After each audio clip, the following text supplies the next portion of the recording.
இன்னைக்கு 32 devotees join ஆனாங்க. Okay. ஆனா நிறைய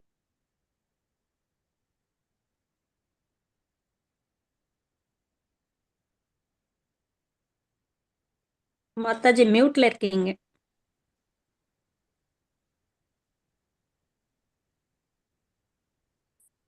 பேரெல்லாம் டேமன் போடவே இல்லை. ஸோ அதெல்லாம் நான் எடுத்துக்கவே முடியல.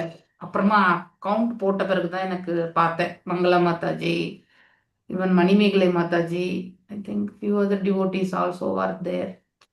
Okay fine. ஆனாலும் 32 கவுண்ட் கொடுத்துட்டேன். ஒன்றும் பண்ண முடியாது. நானும் கொஞ்சம் பிந்திதான் வந்து மாதாஜி, என்னையும் சேர்த்துருக்க மாட்டேன். ஹரே கிருஷ்ணா மாதாஜி. ஒரு 2 மினிட்ஸ் வச்சுக்கவா மாதாஜி? கண்டிப்பா ஒரு நிமிஷம் இருங்க. வால்யூம் கொஞ்சம். ஓகே, கேக்குதுங்களா இப்ப நான் பேசுறது நல்லா? கேக்குது மாதாஜி. எஸ் மாதாஜி, பேசுங்க மாதாஜி. ஹரே கிருஷ்ணா டிவோட்டிஸ். உங்கள ஒருத்தர் தான் நானும். நம்ம எல்லாருக்குமே நம்ம ஸ்ரீல பிரபுபாதா பத்தி சொல்ல வேண்டிய அவசியமே இல்லை. ஏசி பக்தி வேதாந்த சுவாமி பிரபுபாதா அவங்க வந்து ஒரு சிறந்த பிலாசபர், அப்புறம் ஸ்பிரிச்சுவல் லீடராகவும் இருக்காங்க. ஃபவுண்டர் ஆச்சரிய ஆஃப் இஸ்கான் அப்படிங்கிறது உங்க எல்லாருக்குமே தெரியும். அவங்க வந்து நமக்காக நிறைய புக்ஸ் வந்து எழுதி கொடுத்துருக்குறாங்க. அது எத்தனை வயசுல 69 வயசுக்கு மேல அவங்க கிருஷ்ண பக்தியில ஈடுபட்டு ஃபாரினர்ஸ் எல்லாம் போய் கிருஷ்ண பக்தி இயக்கத்துல நம்மளை கொண்டு வந்தாங்க. நம்ம நாடு வந்து இயற்கையா அந்த பண்புல ஊர்னது. ஆனா மேலை நாடெல்லாம் அப்படி கிடையாது. எல்லாம் ஹிப்பீஸ் இருந்த அந்த ஊர்ல போய் கிருஷ்ண பக்தியை கொண்டு வந்தாங்கன்னா அவங்க எந்த அளவுக்கு அதுல ஈடுபாடோட முயற்சியோட தன்னோட குருவோட சொல்படி அவங்க நடந்திருப்பாங்க அப்படிங்கறத நம்ம வந்து புரிஞ்சுக்கணும். அது வந்து நமக்கு வந்து நிறைய புக்ஸ் வந்து டிரான்ஸ்லேட் பண்ணியிருக்கிறாங்க. இப்ப பகவத்கீதை, பாகவதம், சைத்தன்ய சரிதாமிருதம், அது மாதிரி புக்ஸ் எல்லாம் நமக்கு வந்து டிரான்ஸ்லேஷன்ல நிறைய கொடுத்துருக்குறாங்க. அதனில நிறைய புக்ஸ் எழுதியிருக்காங்க. 70க்கு மேற்பட்ட புக்ஸ் எல்லாம் அவங்க நமக்கு எழுதி கொடுத்துருக்குறாங்க. எல்லாமே வந்து பகவான் கிருஷ்ணரை மையமா வச்சு எழுதப்பட்டதுதான்.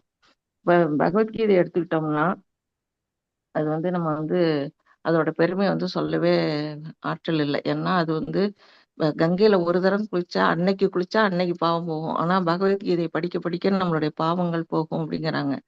ஏன் அப்படின்னா அது ஒரு லைஃப் மேனுவல். நம்ம வந்து எப்படி வாழணுங்கிறதுக்கான ஒரு வாழ்க்கை பாடமா அது இருக்கு. நம்ம அதை வந்து நம்ம வாழ்க்கையில அப்ளிகேஷன் நாலேஜா நம்ம எடுத்துக்கிட்டு அதுபடி நம்ம வாழணும் அப்படிங்கிறது தெரியுது. ஏன் அதை சொல்றோம் அப்படின்னா பகவானே சொல்லியிருக்காரு 4th சாப்டர்ல, இமம் விவஸ்வதே யோகம் பிரோக்தவான் அகம் அவ்வியம் அப்படின்றாரு. முதல்ல சூரிய கடவுளான விவஸ்வானுக்கு நான் அதை உபதேசம் பண்ணேன். அதை வந்து அவர் வந்து தன் மகனான மனுவுக்கு சொன்னாரு, மனு விஸ்வாவுக்கு சொன்னாரு அப்படின்னு சொன்னாரு. அடுத்த ஸ்லோகத்துல என்ன சொல்றாரு, ஏவம் பரம்பரா பிராப்தம் இமம் ராஜஸ்ரயோ விதுகு சகாலே நமகதா யோகோ நிஷ்ட பரந்தப. அதாவது அது சங்கிலி தொடர் வந்து விட்டு போயிடுச்சு அர்ஜுனா, அதனால நான் உனக்கு இப்ப மறுபடியும் சொல்றேன் அப்படிங்கிறாரு. அதாவது சூரிய கடவுளுக்கு சொன்னது 120 மில்லியன் இயர்ஸ்க்கு முன்னாடி சூரிய கடவுளுக்கு சொல்லியிருக்கிறாரு. அதே பகவத்கீதையை திரும்பவும் வந்து 5000 வருஷத்துக்கு முன்னாடி குருஷேத்திர போர்க்களத்துல துவாபர யுகத்துல சொல்லியிருக்கிறாரு. எதுக்காக வந்து பகவான் வந்து ரிப்பீட்டடா மறுபடியும் வந்து சொல்லணும்? அர்ஜுனனுக்கு சொல்ற மாதிரி நம்ம கலியுகல் மக்களான நமக்காக தான் அவர் சொல்லியிருக்கிறாரு. நாம வந்து ரொம்ப வந்து கஷ்டத்துல இருக்கிறோம், நாம எப்படி வாழணும், அது எப்படி அர்ஜுனன் கேட்கிற ஒவ்வொரு கேள்வியுமே நம்ம மனசுல எல்லாம் ஏற்படக்கூடிய ஒவ்வொரு கேள்விகள் தான். அவரு வந்து நமக்காக தான் அந்த கேள்விகளெல்லாம் கேட்டாரு பகவான்கிட்ட. நாம வந்து அவரோட பாதையில நம்ம நடந்து இதெல்லாம் தெரிஞ்சுக்கணும். இந்த குரூப்ல பாத்தீங்கன்னா ஒரு லெவல் 1ல இருந்து லெவல் 5, லெவல் 6 வரையிலும் இருக்கவங்களும் இருக்காங்க. எந்த லெவலுமே படிக்காம ஜெனரல் கிளாஸ்ல படிக்கிறவங்களும் இருக்கீங்க. எல்லாருக்குமே பொதுவா சொல்லப்படக்கூடிய கருத்து தான். நாம வந்து பிரபுபாதா செஞ்சதுல ஒரு தூசி அளவு கூட நம்மளால செய்ய முடியாது. ஆனா ஓரளவுக்கு அது அவருடைய நமக்கு வந்து வாப்பு சேவா, வாணி சேவான்னு 2 சொல்லியிருக்காங்க குருவுக்கு செய்யக்கூடியது. நம்மளால வாப்பு சேவா செய்ய முடியாது. வாணி சேவா ஏதோ ஒண்ணு மாதாஜி. வாக்கு சேவை செய்ய முடியாது. வாப்பு சேவா செய்ய முடியாது, வாணி சேவா செய்ய முடியும். எப்படி? அவருடைய புக்ஸ் எல்லாம் படிச்சுதான் அவருக்கு வந்து நம்மளுடைய நன்றி கடனை ஆற்றணும். அந்த வகையில நம்ம எல்லாருமே பகவத்கீதை படிச்சிருக்கீங்க. பாகவதம் கிளாஸுக்கும் அட்டன் பண்றீங்க. ரொம்ப ரொம்ப சந்தோஷமா இருக்கு. இதை வந்து நீங்க வந்து அப்படியே கண்டினியூ பண்ணணும். பாகவதத்துல என்ன சொல்லி இருக்கிறாங்க, நிறைய சம்வாதம், சுகபிரம்மத்துக்கும் பரிச்சயத்துக்கும் உள்ளது சம்வாதம், சூதருக்கும் சவுனக முனிவருக்கும், விதுரருக்கும் மைத்திரேயருக்கும், வியாசருக்கும் நாரதருக்கும் பிரம்மாவுக்கும், இப்படியே சம்வாதங்கள். அவங்க எல்லாம் உன்னதமான நிலையில இருந்து பேசுறாங்க. அந்த நிலையில இருந்து பேசுறதை கேட்கறதே நம்ம வந்து பெரிய பாக்கியம். பாகவதம் முழுக்க பக்தர்களை பத்தியும் பக்தியை பத்தியும் பாகவதர்களை பத்தியும் தான் சொல்லப்பட்டிருக்கு. அதை கேட்க கேட்க நம்மளுடைய பாவங்கள் விலகி நாம வந்து ஆன்மீகத்துல இம்ப்ரூவ்மெண்ட் ஆகலாம். அப்புறம் வந்து எடுத்த உடனே பிரேயர் வந்து நிறைய பிரேயர்ஸ். எடுத்த உடனே ஃபர்ஸ்ட் ஸ்லோகா ஜன்மாதியசியாவே வந்து வியாசரோட பிரேயர் தான். அதுக்கு பிறகு அர்ஜுனன், குந்தி மகாராணி, பீஷ்ம பிதாமகர், அப்புறம் 10th கேண்டோல கோபியர்கள், அப்புறம் நாகக்கண்ணியர்கள், அவங்களோட பிரேயர்ஸ் எல்லாம் வருது. அப்புறம் 11th கேண்டோல விதுர நீதி வருது. இது என்னில வந்து மகாராஜா பரீட்சித்தோடைய பிறப்பு இறப்பு, அவருடைய வாழ்க்கை முறை எல்லாமே அற்புதம் நிறைஞ்சது. அதெல்லாம் வருது. பகவான் எப்படி இந்த பிரபஞ்சத்தை தோற்றுவித்தாரு, நாமெல்லாம் உயிர்வாழிகள்லாம் எப்படி வந்தோம் அப்படின்னு எல்லாம் டீட்டெயில்டா வந்து செகண்ட் கேண்டோ தேர்ட் கேண்டோலாம் நம்ம படிக்கிறோம். பல இதுல வந்து படிக்கும்போது நிறைய முக்கியமான விஷயங்கள், அதாவது எல்லாமே ஆன்மீகம், எல்லாமே கிருஷ்ணரை மையமா வச்சது. இதை படிக்க படிக்க நாம வந்து எங்க போகலாம் அப்படின்னா அவருடைய கோலோக விருந்தாவனத்துக்கு போறதுக்கான ஒரு வழி நமக்கு திறக்குது. அதனால நம்ம இதெல்லாம் கண்டினியூ பண்ணணும். இதன்னில பிரபுபாதா வந்து நிறைய புக்ஸ், 70க்கும் மேற்பட்ட புக்ஸ் எழுதியிருக்கிறாங்க. அதுல கொஞ்சம் நான் சொல்றேன். எனக்கு தெரிஞ்ச வரையிலும் வந்து கிருஷ்ணா புக் எல்லாருக்குமே தெரியும். Supreme personality of Godhead, the science of self realization, தன்னை அறியும் விஞ்ஞானம், teachings of Lord Chaitanya, teaching of Lord Kapila, teaching of Kunti Maharani, அப்புறம் perfect questions perfect answers, on the way to Krishna, life comes from life, the journey of self discovery, the perfection of yoga, அப்புறம் ராஜ வித்யா, அதாவது king of knowledge, அறிவின் அரசன் அது, the path of perfection, elevation of Krishna, message of Godhead, Veda, secrets from the East, renunciation through wisdom, prayers to Krishna, அப்புறம் கீதா கான், ஒரு singing of the song divine, அப்புறம் Krishna reservoir of pleasure, அதனிலேயே வந்து chant and be happy, beyond birth and death, இப்படி நிறைய books எழுதியிருக்கிறாங்க. நான் கொஞ்சம் தான் உங்களுக்கு சொல்லியிருக்கிறேன். இதெல்லாம் நாம வந்து எதுக்காக படிக்கணும்? இதெல்லாம் அவரே எழுதியிருக்கிறாரு. எல்லாமே கிருஷ்ணரை மையப்படுத்தி எழுதப்பட்ட புஸ்தகம் தான். இதெல்லாம் நம்ம வந்து நம்மளுடைய வாழ்க்கையில நம்ம அப்பப்போ வந்து என்ன செய்யணும், நேரம் கிடைக்கும் போதெல்லாம் அந்த புஸ்தகங்களை படிக்கும் பொழுது நம்ம இந்த பௌதிகத்துல இருந்து நம்ம கொஞ்சம் இருக்கக்கூடிய நிரந்தரமற்ற அந்த தன்மையை உணர்ந்து நிரந்தரமானது எது அப்படிங்கிறத நம்ம வந்து புரிஞ்சுக்கிறதுக்கான ஒரு வாய்ப்பு கிடைக்குது. அவர் எழுதியிருக்கிறத நம்மளால படிக்க கூட நமக்கு நேரம் இல்லைன்னு சொல்றது ரொம்ப ரொம்ப தவறான ஒரு விஷயம்னு நானே நினைக்கிறேன். அவர் உட்கார்ந்து அவ்வளோ வயசுல அவ்வளோ புக்ஸ் எழுதியிருக்கிறாரு. நமக்கு வந்து அதை வந்து படிச்சு புரிஞ்சுக்கிறதுக்கு இல்லையா, நம்ம குரு, நம்ம சிஷ்யா குரு எல்லாம் இருக்காங்க, சிக்ஷா குரு, அவங்கள்ட்ட எல்லாம் கேட்டாச்சும் அட்லீஸ்ட் நம்ம பண்ணலாம். இப்போ வந்து புதுசா ஃபெசிலிட்டேட்டர் குரூப் அப்படின்னு ஒன்று ஃபார்ம் பண்ணி இருக்கிறாங்க. அந்த குரூப்ல 4 பேர், இன்னும் கொஞ்சம் பேர் கூட ஆட் பண்றாங்க. அந்த மாதிரி இதுல கூட உட்காந்து நம்ம வந்து என்ன செய்யலாம், இந்த புக்ஸ் எல்லாம் வந்து படிச்சு நம்ம வாழ்க்கையை வந்து உயர்த்தி கொள்ளணும் அப்படிங்கிறது என்னோட தாழ்மையான வேண்டுகோள். இதை சொல்றதுக்கு டைம் கொடுத்த மாதாஜி அவர்களுக்கு நான் ரொம்ப ரொம்ப நன்றி படைச்சிருக்கேன். ஹரே கிருஷ்ணா மாதாஜி. ஹரே கிருஷ்ணா. எல்லாருக்கும் ஹரே கிருஷ்ணா. ஸோ புக்ஸ் ஹரே படிக்கிறது, புக்ஸ் வாங்கிறது, ஓகே. அடுத்து வந்து என்னது, நம்ம கிளாஸ்க்கு அட்டன் பண்ணுறது ரொம்ப ரொம்ப முக்கியம். ஓகே, அட்டெண்டிங் த கிளாஸஸ், பாகவதம் கிளாஸு, அப்புறம் வந்து பர்ஃபார்மிங் டிவோஷனல் சர்வீஸு, இல்லையா? This are all very important. உங்களுக்கு வந்து ஆன்மீகத்தில் வந்து நீங்கள் முன்னேற்றம் அடையணும்னாக்கா இதெல்லாம் உங்களுக்கு நன்மையானது. கிளாஸ் அட்டன் பண்ணுறது வந்து படிக்கிறது இதெல்லாம். இன்னொன்று வந்து நம்முடைய தூய்மை அடையிறது வந்து நம்ம புக்கு படிக்க படிக்க வந்து நமக்கு வந்து பிரபுபாதர் எழுதியிருக்கக்கூடிய கருத்துக்களை வந்து நம்ம வந்து புரிஞ்சுக்கிறதுக்கான வாய்ப்பு கிடைக்கும். ஒன்று, அவருடைய எழுத்துக்கள் மூலிமா அவருக்கு நாம் தொண்டு புரிகிறோம், இல்லையா? அந்த விதத்தில் அவரை நாம் தரிசனம் பெறுறோம். ஸோ ஒரு குருவை தரிசிக்கக்கூடிய விதம் வந்து, அதாவது எழுத்துக்கள் மூலியமான்றதை வந்து சில பிரபுபாதருடைய புஸ்தகங்கள் மூலிமா நாம் ஃபீல் ஆகும். சில சமயத்தில் நமக்கு கண்ட்ரோல் போட முடியாத, அதாவது நமக்கு மயிர்கூச்சம் அடியும், சில பேர் கண்ணில் தண்ணி வரும், இதெல்லாமே வரும், இல்லையா? அதெல்லாம் ஏன்னாக்கா அந்த எழுத்துக்கள் அவர் எதை உணர்ந்தார் என்பதை நம்மளையும் உணர வைக்கிறதுக்கான ஒரு மார்க்கத்தை ஏற்படுது. எப்பொழுதுமே தன்னுணர்வுல நமக்கு வந்து உணரக்கூடிய அந்த பிராப்தம் கிடைக்கும் போது ஆட்டோமேட்டிக்கலி இறைவனுடைய நிலையை உணர்றதுக்கான அந்த வாய்ப்பே நமக்கு வந்து கிடைக்க பெறுகிறது. ஸோ அதனால இந்த association book Bhagavatam, personal Bhagavatam இல்லையா, 2 இருக்கு.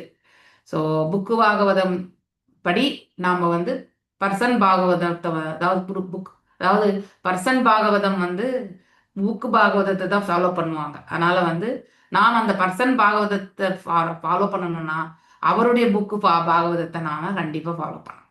Okay, that is no difference. Person பாகவதற்கும் மகாபாகவதர்களுக்கும் ஸ்ரீமத் பாகவதத்துக்கும் எந்த வித்தியாசமும் கிடையாது. ஏன்னா ரெண்டுமே சேம் தான். ஏன்னா இந்த மகாபாகவதர் அந்த புஸ்தக பாகவதத்துல என்ன சொல்லப்பட்டிருக்கோ அதை தான் பரிபாலிப்பார். ஓகே, அதனால நாம ரெண்டுமே ஐடென்டிக்கல்.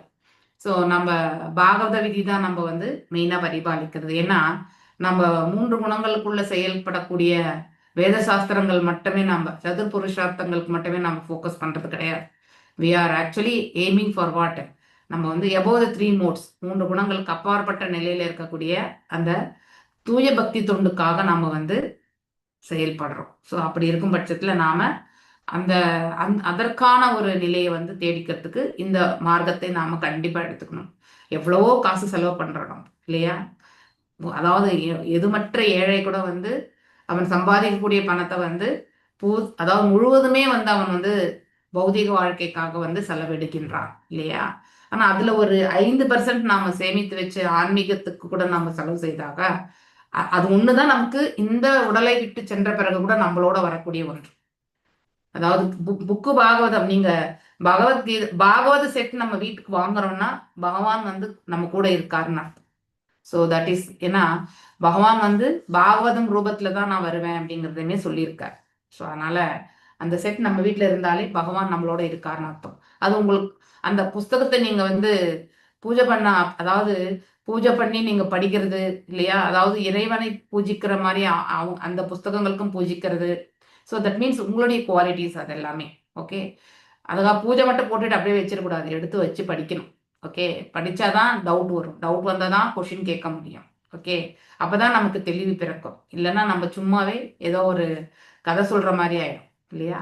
அதனால் வந்து எல்லாருக்குமே என்னுடைய தாழ்மையான வேண்டுகோள், ஸோ லெவல் 1 லெவல் 2ல் இருக்கக்கூடிய டிவோட்டிஸ் பேசிக்கலி இந்த 4 புஸ்தகங்கள்லாம் வாங்கிக்கோங்க. நீங்கள் உங்களுக்கு பாகவதம் வாங்க முடியலனாலும், அதாவது பகவத்கீதை, ஈஷோபனிஷத், அப்புறம் வந்து பக்தி ரசாமிரத சிந்து, அடுத்து வந்து உபதேசாமிரதம், இந்த 4 புத்தகம் வாங்கிக்கோங்க. ஸோ தட் நீங்கள் பக்தி சாஸ்திரி வரைக்கும் போகிறதுக்கு வந்து இந்த புஸ்தகங்கள் உதவும். உங்களுக்கு இங்கிலீஷ் வந்து வரும்னாக்கா புக்கு வாங்கக்கூடிய பரிசுது இல்லைன்னா பாகவதத்தை வந்து நீங்கள் வேதா பேஸில் படிங்க. அதுக்கப்புறம் பகவான் உங்களுக்கு அருள் பாலிப்பார். இதை படிக்க படிக்க படிக்க அதை புக்கு வாங்கறதுக்கும் ஒரு டிசையரை வந்து நீங்கள் வச்சுக்கணும். ஆட்டோமேட்டிக்கலி அந்த டிசையருமே பகவான் வந்து ஃபுல் பண்ணும். எவ்வளோ ஸ்ட்ராங்காக அந்த உங்களுடைய ஆசையை வந்து வச்சுருக்கீங்களோ அந்த மாதிரி வச்சு. இப்போ கோல்டு வாங்கணும்னா நமக்கு ஆசை இருக்கு இல்லையா, எவ்வளோ காசு சேர்க்குறோம்னு சொல்லிட்டு இல்லையா. அது மாதிரி நம்ம வந்து பௌதிகத்துக்கு எந்த அளவுக்கு நம்ம அந்த உந்துதலை வந்து ஏற்படுத்துகிறோமோ அதே மாதிரி ஆன்மீகத்துக்கு அதையும் கடந்த நிலையில் இருக்கணும். நம்ம இங்கே வந்து அதாவது புலனுகர்ச்சிக்காக, இங்கே வந்து யுக்த வைராகியத்திற்காக. ஓகே, சரிங்களா. So it is all in your hands, பண்ணுங்கோ. ஓகே, ஹரே கிருஷ்ணா. இப்போ நம்ம செஷனுக்குள்ளே போகலாம். ஓம் நமோ பகவதே வாசுதேவாய, ஓம் நமோ பகவதே வாசுதேவாய, ஓம் நமோ பகவதே வாசுதேவாய. நாராயணம் நமஸ்கிருத்யம் நரம் சைவ நரோத்தமம் தேவீம் சரஸ்வதிம் வியாசம் ததோ ஜெயம் முதீரயேத் நஷ்டப்ராயேஷு அவத்ரேஷு நித்யம் பாகவத சேவையாம் பகவதி உத்தம ஸ்லோகே பக்திர் பவதி நைஸ்திகி. Yes, reading from Bhagavatam. நம்ம இன்னைக்கு 4ஆம் பதம். பிரேம மாதாஜி வாசிங்க. சா பகுவின்மஹி பதிஹி பித்ரோபிதா மஹத்வத் குருபஸ்ஸ லதயா ஸ்வே கர்மணி வர்த்தமானஹ பிரஜாஹ ஸ்வதர்மம் அனுவர்த்தமானஹ பர்யாபவயத். எஸ், வாசிங்க மாதாஜி. எதுன்னு தெரியல. 7வது சாப்டர்ல 4வது ஸ்லோகம். 7வது. நேற்று நீங்க வரலன்னு நினைக்கிறேன். நேத்து வரல, ஊருக்கு போயிட்டேன் மாதாஜி. நேத்து ஒரு டிராவல்ல இருந்தேன். ஓ, எங்க உங்க ஊருக்கே போயிட்டீங்களா? என் ஊருக்கு போயிட்டேன் மாதாஜி. ஓ, புக்ஸ் எடுத்துட்டு வந்து, பழைய புக்ஸ் எல்லாம் எடுத்துட்டு வந்தேன் மாதாஜி. போயிட்டு வந்துட்டீங்களா? உம், 7வதுல அத்தியாயம் 6 257 பக்கம் 287. 57. கொஞ்சம் இருங்க மாதாஜி. 4வது. ம்.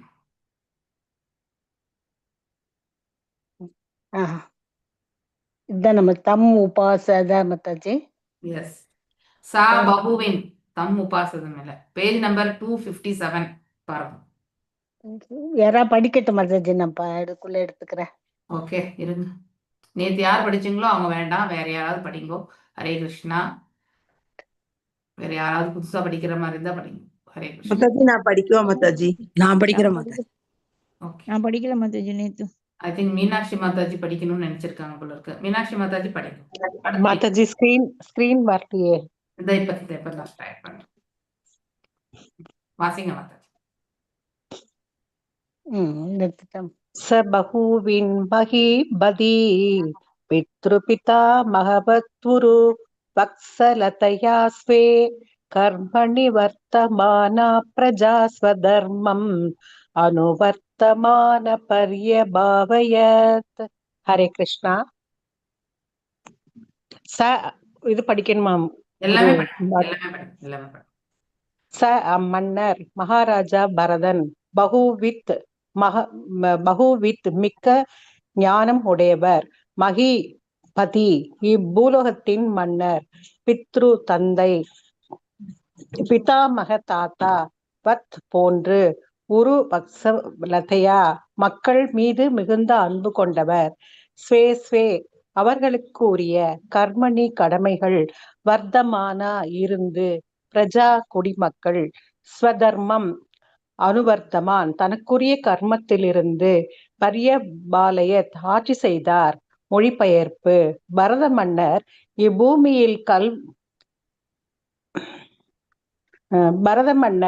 இப்பூமியில் கல்வி கற்ற அறிஞராகவும் அனுபவம் மிக்க அரசராகவும் விளங்கினார். அவர் தனக்குரிய அறச்செயல்களை செய்து கொண்டு குடிமக்களை நன்முறையில் ஆட்சி செய்தார். தனது தந்தை மற்றும் தாத்தாவை போன்று குடிமக்கள் மீது மிக்க அன்புடையவராகவும் விளங்கினார். குடிமக்களையும் அறச்செயல்களில் ஈடுபடுத்தி அவர் இப்பூவியினை ஆட்சி செய்தார். பொருளுரை. தனது குடிமக்களை அவரவர்க்குரிய அறங்களை செய்வதில் முற்றிலும் ஈடுபடுத்தி ஒரு மன்னர் அவர்களை ஆள்வது மிகவும் குறிப்பிடத்தகுந்தது. குடிமக்களில் சிலர் அந்தணர்கள், சிலர் சத்திரியர்கள், சிலர் வைசியர்கள் மற்றும் சிலர் சூத்திரர்கள் ஆவர். குடிமக்கள் அவர்கள் ஆன்மீக வளர்ச்சிக்காக இப்பிரிவுகளின் படி செயல்படுகின்றாரா என்பதை கண்காணிப்பது ஓர் அரசின் கடமையாகும். வேலையின்றியும் தொழிலின்றியும் ஒருவர் கூட இருத்தல் கூடாது. உலகியல் வழியில் அந்தணன், சத்திரியன், வைசியன் மற்றும் சூத்திரன் என்று உழைக்கவும், ஆன்மீக பாதையில் பிரம்மச்சாரி, இல்லறத்தான், வானப்பிரஸ்தன் மற்றும் சந்நியாசி என்று செயல்படவும் வேண்டும். முற்காலத்தே மன்னராட்சி இருந்த போதிலும் மன்னர்கள் அனைவரும் தன் குடிமக்கள் மீது அன்புடையவர்களாக இருந்தனர். மேலும் அறச்செயலில் ஈடுபடவும் செய்து வைத்திருந்தனர். ஆகையினால் சமுதாயம் மிகவும் மென்மையுடன் நடத்தப்பட்டது. ஹரே கிருஷ்ணா. ஹரே கிருஷ்ணா மாதாஜி. தேங்க்யூ மாதாஜி. நான் எடுத்துட்டேன் மாதாஜி. ஓகே, 5வது படிங்க. இஜே சா பகவந்தம் யக்ஞ க்ரதுரூபம் பிரதுபீர் உச்சாவசை ஸ்ரத்தயா ருதாக்னி கோத்ர தர்ஷ பூர்ணமாச சாதுர்மாஸ்ய பகுஷோமானாம் பிரகிருதி விக்ருதிபிர் அனுஷவனம் சாதுர்ஹோத்ர விதினா. எஸ். ஹரே கிருஷ்ணா மாதாஜி. ஈஜே ச பகவந்தம் யஜ்ஞ சக்ரது ரூபம் பிரதுர் உச்சவசை ஸ்ரத்தையா ருதாக்னி கோத்ர தர்ஷ பூர்ணமாச சதுர்மாஸ்ய பசு சோமானாம் பிரகிருதி விக்ருதிபிர் அனுசவனம் சாதுர்ஹோத்ர விதீனாம். ராஜ் ஈஜே வழிபட்டார். ச மேலும் பகவந்தம் முதற் கடவுள். யஜ்ஞ கிருது ரூபம் மிருகங்களை பலியிடும் வேள்விகள் மற்றும் மிருகங்களை பலியிடாத வேள்விகள். கிருதுபிகி இவ்வேள்விகளினால் உச்சாவசை மிகப்பெரிய மற்றும் மிகச்சிறிய ஸ்ரத்தையா நம்பிக்கையுடன் ஆஹ்ருத செய்யப்பட்டது. அக்னிஹோத்திர யஜ்ஞம், தர்ஷ யஜ்ஞம், பூர்ணமாச யஜ்ஞம், சதுர்மாஸ்ய யஜ்ஞம், பசு சோமானாம் மிருகங்கள் மற்றும் சோம ரசத்துடன் கூடிய யஜ்ஞம், பிரகிருதி முற்றிலும் நிறைவேற்றப்பட்டது. விக்ருதிபிகி ஒரு பகுதி மட்டும் நிறைவேற்றப்பட்டது. அனுசாவனம் பெரும்பாலும் எப்போதும் சாது ஹோத்ர விதினா 4 வகையான புரோகிதர்களால் செய்யப்பட்ட வேள்விகளின் ஒழுங்குமுறை விதிகளினால். மொழிபெயர்ப்பு. முழு நம்பிக்கையுடன் பரத மன்னர் பல்வேறு வகையான வேள்விகளை செய்தார். அவர் அக்னிஹோத்திரம், தர்ஷம், பூர்ணமாசம், சதுர்மாசம், பசு யஜ்ஞம், இதில் குதிரை பலியிடப்படுகிறது, மற்றும் சோம யஜ்ஞம், இதில் ஒரு வகையான மதுபானம் அர்ப்பணிக்கப்படுகிறது. இவ்வேள்விகள் சில நேரங்களில் முழுமையாகவும் சில நேரங்களில் ஒரு பகுதி மட்டும் செய்யப்படுகின்றன.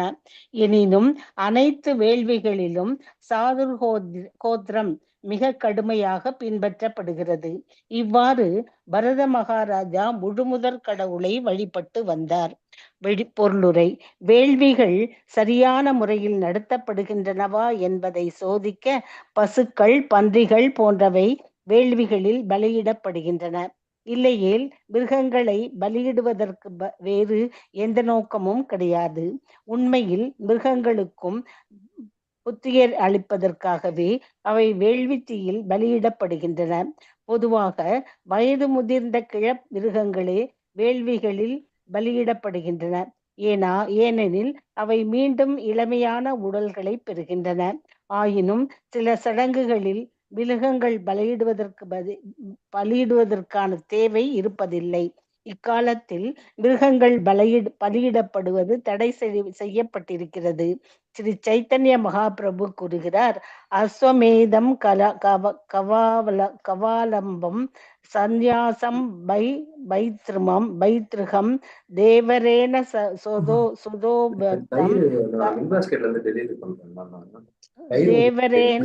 சுதோபத்தம் கலோ பஞ்ச விவர்ஜயேத். இக்கலியுகத்தில் 5 வகையான செயல்கள் செய்யப்பட்டிருக்கின்றன. அவை வேள்வியில் குதிரை பசு பலியிடப்படுவதும், சந்நியாசத்தினை ஏற்றுக்கொள்வதும், முன்னோர்களுக்கான சடங்குகளில் மாமிசத்தை அர்ப்பணிப்பதும், தன் சகோதரன் மனைவியிடம் ஒருவன் குழந்தைகளை பெற்றெடுப்பதும் ஆகும். சைத்தன்ய சரிதாமிர்தம் 17.164. இது போன்ற வேள்விகளை இக்காலத்தில் செய்ய இயலாது. ஏனெனில் இவற்றை பொறுப்பேற்று செய்வதற்கான சேர்ந்த அந்தணர்கள் ருத்விஜ கிடைப்பதில்லை.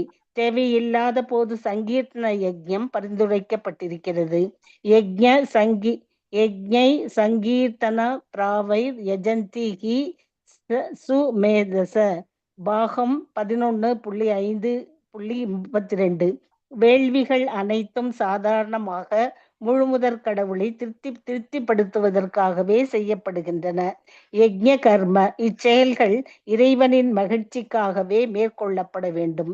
இக்கலியுகத்தில் பரமபுருஷ பகவானின் அவதாரமான ஸ்ரீ சைத்தன்ய மகாபிரபுவை அவரது அடியார்கள் சேர்த்து பெருந்திரளாக கூடி ஹரே கிருஷ்ண மந்திரத்தை ஓதுவதான சங்கீர்த்தன யஜ்ஞத்தினை செய்ய வேண்டும். புத்திமான்களால் இது ஒத்துக்கொள்ளப்பட்டிருக்கிறது. யஜ்ஞை சங்கீர்த்தன பிராவைர் யஜந்திஹி சுமேதச என்னும் சொல் இச்சிறந்த அறிஞர்களை குறிப்பிடுகிறது. ஹரே கிருஷ்ணா மாதாஜி. பிரசதர்சு நானா யோகேஷு விரசிதாங்க கிரியேஷ்வ ஆபூர்வம் யத்தத் கிரியபலம் धर्म्याख्यं भ्रमणिपरे यज्ञपुरुषे सर्वदेवालिङ्गानां मन्त्राणाम् अर्थनियमा गदय साक्षात् कर्तरि परदेवादायं भगवति वासुदेव एव भावयमान आत्मनैपुण्यमृदिद काशयो हविश्व अत्वर्युभिर् क्रियमय्या येनेष गृहयमानेषु सा यजमानो यज्ञभाजो देवांस्तान् पुरुषवायव वेश्व अद्यद्यादत् यस् मल्लिका माताजी वासी हरे कृष्णा माताजी। हरे कृष्ण माता।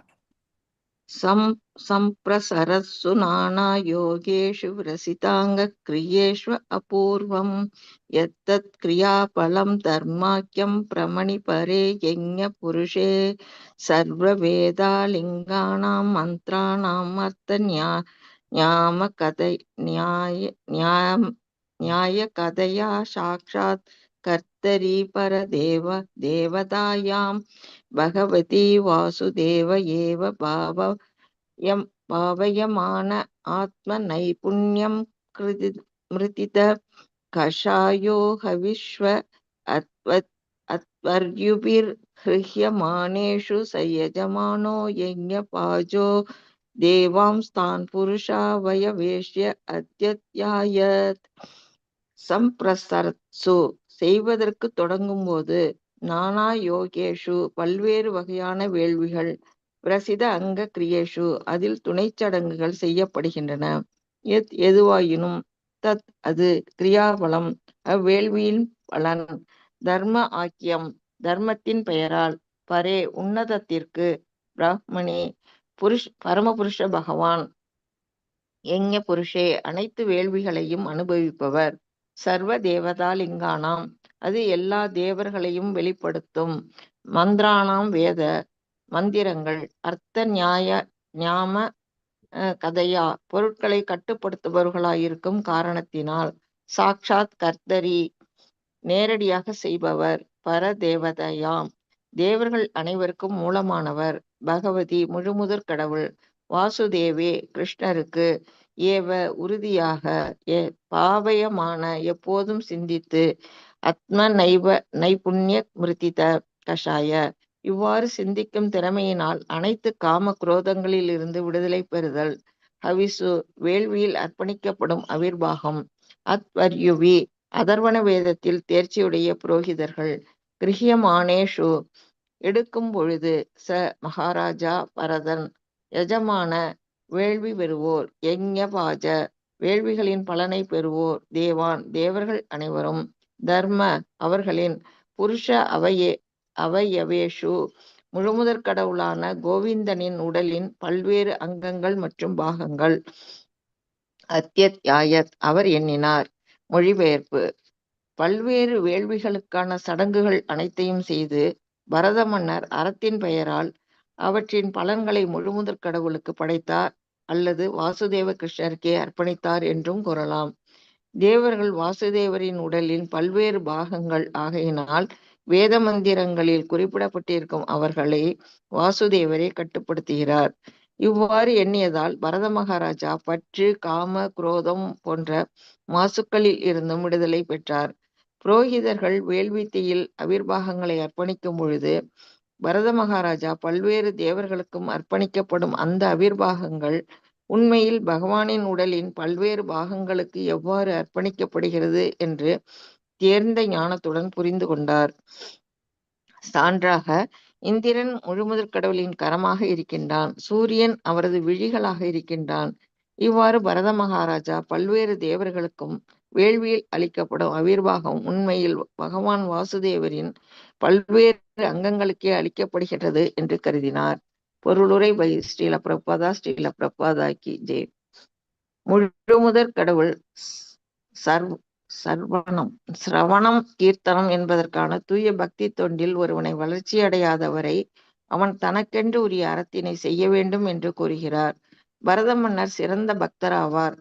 ஆகையால் அவர் ஏன் கர்மிகளுக்கு உரிய பல்வேறு வேள்விகளை செய்தார் என்று ஒருவர் கேட்கலாம். உண்மை யாதெனில் அவர் வாசுதேவரின் கட்டளைகளை பின்பற்றினார் என்பதே ஆகும். பகவத்கீதையில் கிருஷ்ணர் சர்வ தர்மான் பரித்யஜ்யம் மாமேகம் சரணம் ரஜ, அதாவது தர்மம் அனைத்தையும் தள்ளிவிடு, சரணம் என்னை நீ அடைந்து விடு என்பதுதான். பகவத்கீதை 18.66. நாம் எதை செய்தாலும் பகவான் வாசுதேவரை தொடர்ந்து சிந்தித்தல் வேண்டும். மக்கள் பொதுவாக பல்வேறு தேவர்களை வணங்குவதில் பைத்தியம் பிடித்தவர்களாக இருக்கின்றனர்.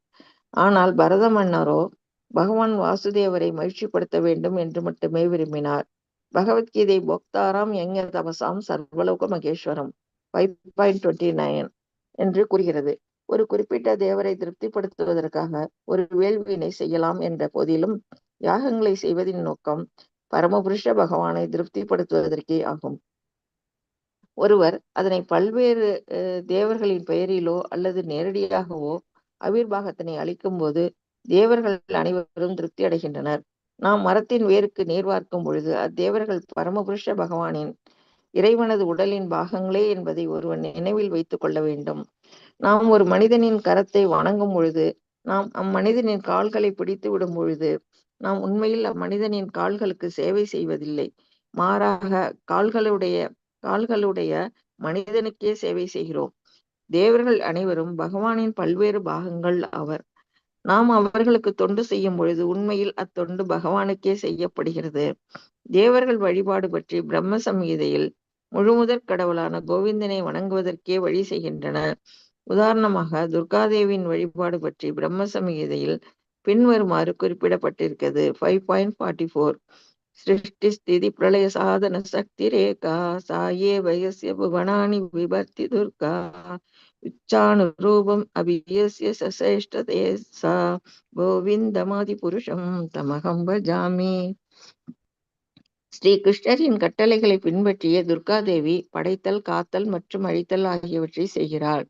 ஸ்ரீ கிருஷ்ணர் இக்கூற்றினை கீதையில் மையா த்யக்ஷேன பிரகிருதி சூயதே சசராச்சரம் என்று உறுதி செய்கின்றார். இதன் பொருள், ஓ குந்தியின் மகனே, உலகத்தின் ஆற்றலானது எனது கட்டளையின் பேரில் செய்யப்படுகிறது, இதுவே சராசரி உலகங்களை படைக்கிறது என்பதாம்.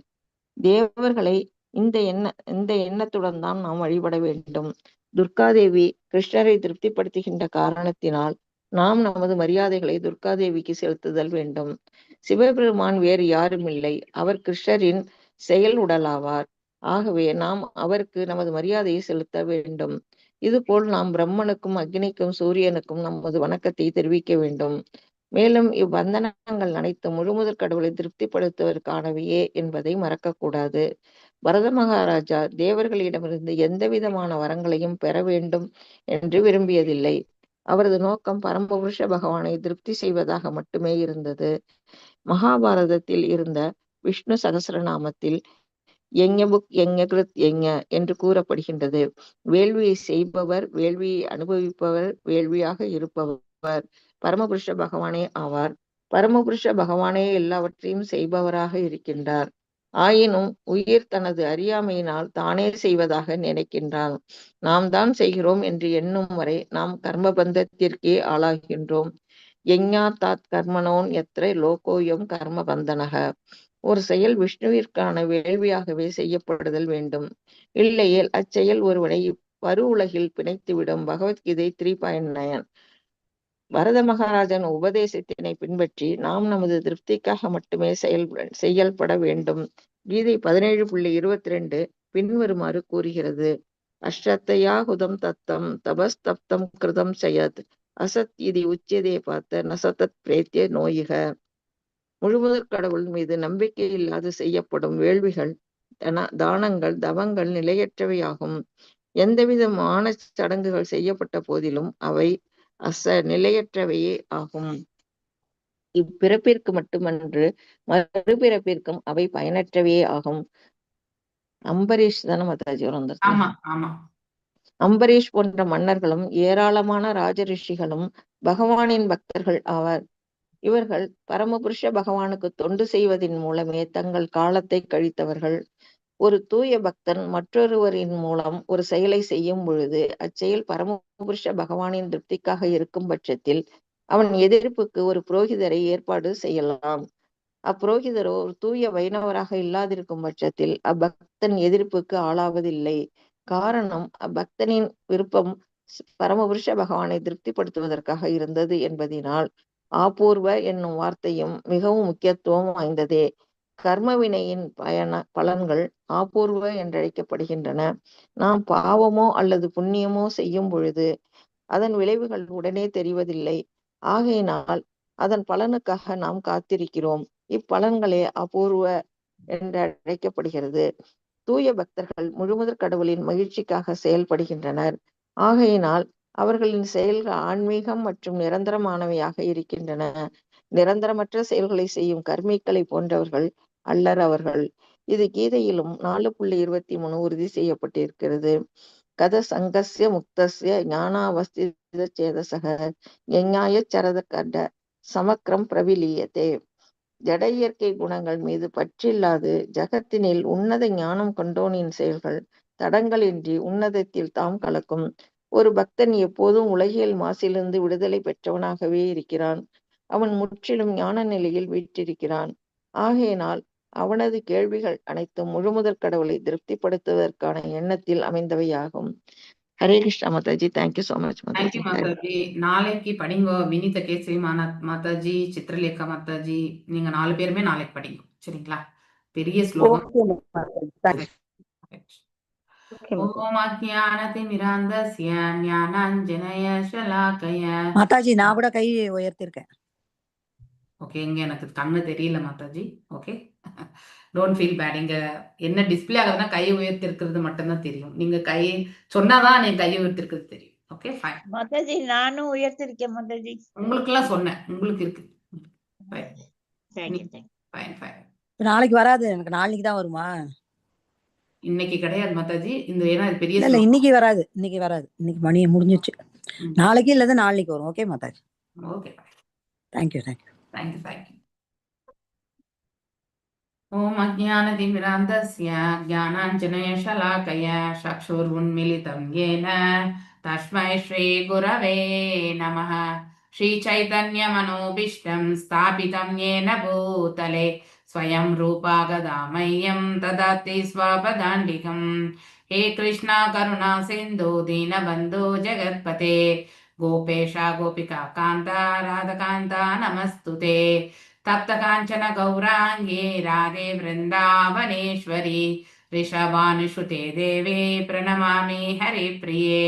वाञ्छकल्पतरुभ्यश्च कृपा सिन्धुभ्य एव च पतितानां पावनेभ्यो वैष्णवेभ्यो नमो नमः. नमो विष्णुपादाय कृष्णप्रेष्ठाय भूतले श्रीमते भक्तिवेदान्त स्वामिनिधि नामिने. नमस्ते सारस्वते देवे गौरवाणी प्रचारिणे निर्विशेष शून्यवादे पाश्चात देशधारिणे. जय श्री कृष्ण चैतन्य प्रभु नित्यानंद श्री अद्वैत गदाधारा श्रीवासादि गौर भक्त वृंदा. अमूघं करोति वाचालं भङ्गुं लङ्घयते गिरिं यत्कृपातम् अहं वन्दे परमानंद माधवं श्रीकृष्ण चैतन्य ईश्वरम्. हरे कृष्णा कृष्णा कृष्णा हरे हरे, हरे राम राम राम हरे हरे. सा बहुविन्मही बलिः पित्रो पितामहत्वपुरुवत्स लतया स्वे कर्मणि वर्तमानः प्रजा स्वधर्मम् अनुवर्तमानः प्रिया भवयत्. ஸோ பரத மன்னர் வந்து இப்பூமியில் கல்வி கற்ற அறிஞராகவும், ஏன்னா அவருடைய தந்தையிடத்திலிருந்து அனைத்து ஞானத்தையுமே பெற்றார் இல்லையா? பகவானுடைய அம்சத்தை கொண்டு பிறந்த ரிஷபதேவர் அவருக்கு இருந்த ஞானத்தை எல்லாம் தன் பிள்ளைகள் அனைவருக்குமே அவர் வந்து அவ்வாறே வளர்த்து வந்தார். மேலும் ஞானத்தையும் கொடுத்தார் கடைசியில இல்லையா? ஸோ எங்க கொடுத்தாரு? பிரம்மாவர்தா என்ற ஸ்தலத்துல வந்து கொடுத்தாரு எல்லாருக்குமே. மேலும் அவர் அங்கிருந்து தான் வீட்டை விட்டுமே தொடர்ந்தார் என்பதையுமே நாம முந்தைய அத்தியாயங்கள்ல நாம படித்தோம் இல்லையா? அனுபவமிக்க அரசராகவும் விளங்கினார். ஸோ தந்தையிடத்துல என்ன குட் குவாலிட்டிஸ் இருக்கோ அத்தனையுமே தனையனுக்குமே வரும், அதாவது பின்பற்றும் பொழுது. ஸோ அப்பாவுடைய செயல்கள் வந்து மேன்மையானது, அப்பாவுடைய வழிநடத்துதல் வந்து மேன்மையானது என்பதை வந்து ஒரு மகன் வந்து உணர ஆரம்பித்தா அதே ஒரு பாவனை கொண்டே அதே மாதிரியான வழிமுறைகளை கொண்டே அந்த மகன் வந்து தன்னுடைய வாழ்க்கையுமே பின்பற்றுவான். இது சர்வசாதாரணமா எல்லா குடும்பங்கள்லையுமே நிகழக்கூடிய ஒன்று தான். ஆனா இப்போ அதை நம்ம ப்ரெடிக்ட் பண்ணவே முடியாது. அப்பா நல்லது பண்ணா பையனுமே வந்து ஓரளவுக்கு கண்டிப்பா பண்ணுவான். ஆனா அதே அளவுக்கு பண்ணுவானான்னு தெரியாது. ஏன்னா வெளியில அவனுடைய அதாவது ரிலேஷன்ஷிப் பார்த்தீங்கன்னாக்கா அவுட் சைடு ஹவுஸ் வந்து இப்போ நிறைய, அதாவது வீட்டில் தங்குறதே பார்த்தீங்கன்னாக்கா ஏதோ நம்ம காலையில இது எஸ்பெஷலி இந்த காலேஜ் டேஸ்ல இருக்கக்கூடிய பிள்ளைகளுக்கு தான் நம்ம சொல்லணும். மிச்சம் இருக்கக்கூடிய பிள்ளைகளாவது அப்பா அம்மான்ற டிபெண்டன்சி வந்து உண்டு இல்லையா? ஆனா இந்த காலேஜ் படிக்கக்கூடிய பிள்ளைகள்லாம் பார்த்தீங்கன்னாக்கா வீட்டுக்கு வருவாங்க, சாப்பிடுவாங்க, தூங்குவாங்க, போயிட்டே இருப்பாங்க இல்லையா? பெற்றோரோட வந்து பேசுவதற்கு கூட அவங்களுக்கு டைம் இருக்கிறது இல்லைன்னு ஒன்று பக்கம். இன்னொன்று வந்து அதையும் தாண்டி அவங்களுடைய பௌதீக அசோசியேஷன் வந்து, அதாவது காலேஜ்ல வந்து நிறைய இருக்கிறதுனால அதற்கான ப்ரையாரிட்டிஸை தான் ஃபர்ஸ்டா வச்சிருப்பாங்க. இந்த ப்ரையாரிட்டிஸ் வந்து பார்த்தீங்கன்னா ஒவ்வொரு ஸ்டேஜ்ல வந்து மாறிண்டே போகும். சிறு பிராயத்துல சேஃப்டி இஸ் இம்பார்ட்டன்ட், நம்மளை வந்து அப்பா அம்மா தான் பார்த்துக்குவாங்க, வேற யாருமே தெரியாது இல்லையா? அப்படி ஒரு சூழ்நிலையில இருக்கும் பொழுது ஃபுல் டோட்டலி டிபெண்ட். இப்பெல்லாம் அதாவது அதாவது சமர்ப்பணம் என்பது வந்து மிக மிக குறைவாக இருக்கக்கூடிய காலகட்டங்கள் இப்போ. ஸோ நம்முடைய ஜெனரேஷன் ஓரளவுக்கு அட்லீஸ்ட் பெற்றோர்களோட இருக்கக்கூடிய அந்த இது வந்து அவங்களுக்கு உண்டு. ஆனா இப்போ வரக்கூடிய இந்த காலகட்டங்கள்ல வந்து அனைத்துமே வந்து ஏன்னா நாமளுமே வந்து இந்த பாண்டிங் எடுத்துட்டு வர்றதுக்கான அந்த ஒரு சூழ்நிலை வந்து நம்ம கொடுக்கறது இல்லை. அதனால அவங்களுக்கு நாம தேவைப்படும் பொழுது நாம அவங்களுக்கு அவைலபிலிட்டியா இருக்கிறது இல்லை. ஏன்னா நாமளும் வந்து ஓடி ஓடி உழைக்கிறோம் இல்லையா? அது குடும்பத்திற்கு அத்தியாவசியம் தான், ஒன்றும் பண்ண முடியாது. அங்கதான் அந்த கேப்பே வந்துடுது. ஸோ பிள்ளைகள் வந்து எதையோ பார்த்து அவங்க அதாவது ஒன்று கேட்ஜெட்ஸுக்கு அடிமையிடுறாங்க இல்லையா? ஒன்று வந்து அவங்கள யார் வந்து அன்பா பார்த்துக்கிறாங்களோ அவங்கக்கிட்ட வந்து அதிகமான ஈடுபடுதலை வந்து வச்சிருப்பாங்க இல்லையா? இந்த மாதிரி இந்த காலகட்டங்கள் அப்படி இருக்கு. ஒன்றும் பண்ண முடியாது. ஒன்று தவறு இன்னொன்று ரைட்டு நம்ம எதுவுமே சொல்ல முடியாது. ஆனா இதுதான் யதார்த்தம் அப்படிங்கிறத வந்து நாம எடுத்துக்கணும் இல்லையா? ஆனா முந்தைய காலகட்டங்கள் அப்படி கிடையாது. தாய் சென்று சம்பாத்தியம் பண்ண வேண்டிய அவசியமே கிடையாது இல்லையா? அப்பா சம்பாத்தியமே போதுமானதாக இருந்த காலகட்டங்கள் இல்லையா? நம்ம அப்பா அம்மாவுடைய கூட அதே மாதிரிதான். அவங்க அப்பா சம்பாதித்தா போதும், அம்மா வந்து வேலைக்கு போனது கிடையாது. அப்படிலாம் நம்ம பார்த்துருக்கோம் இல்லையா?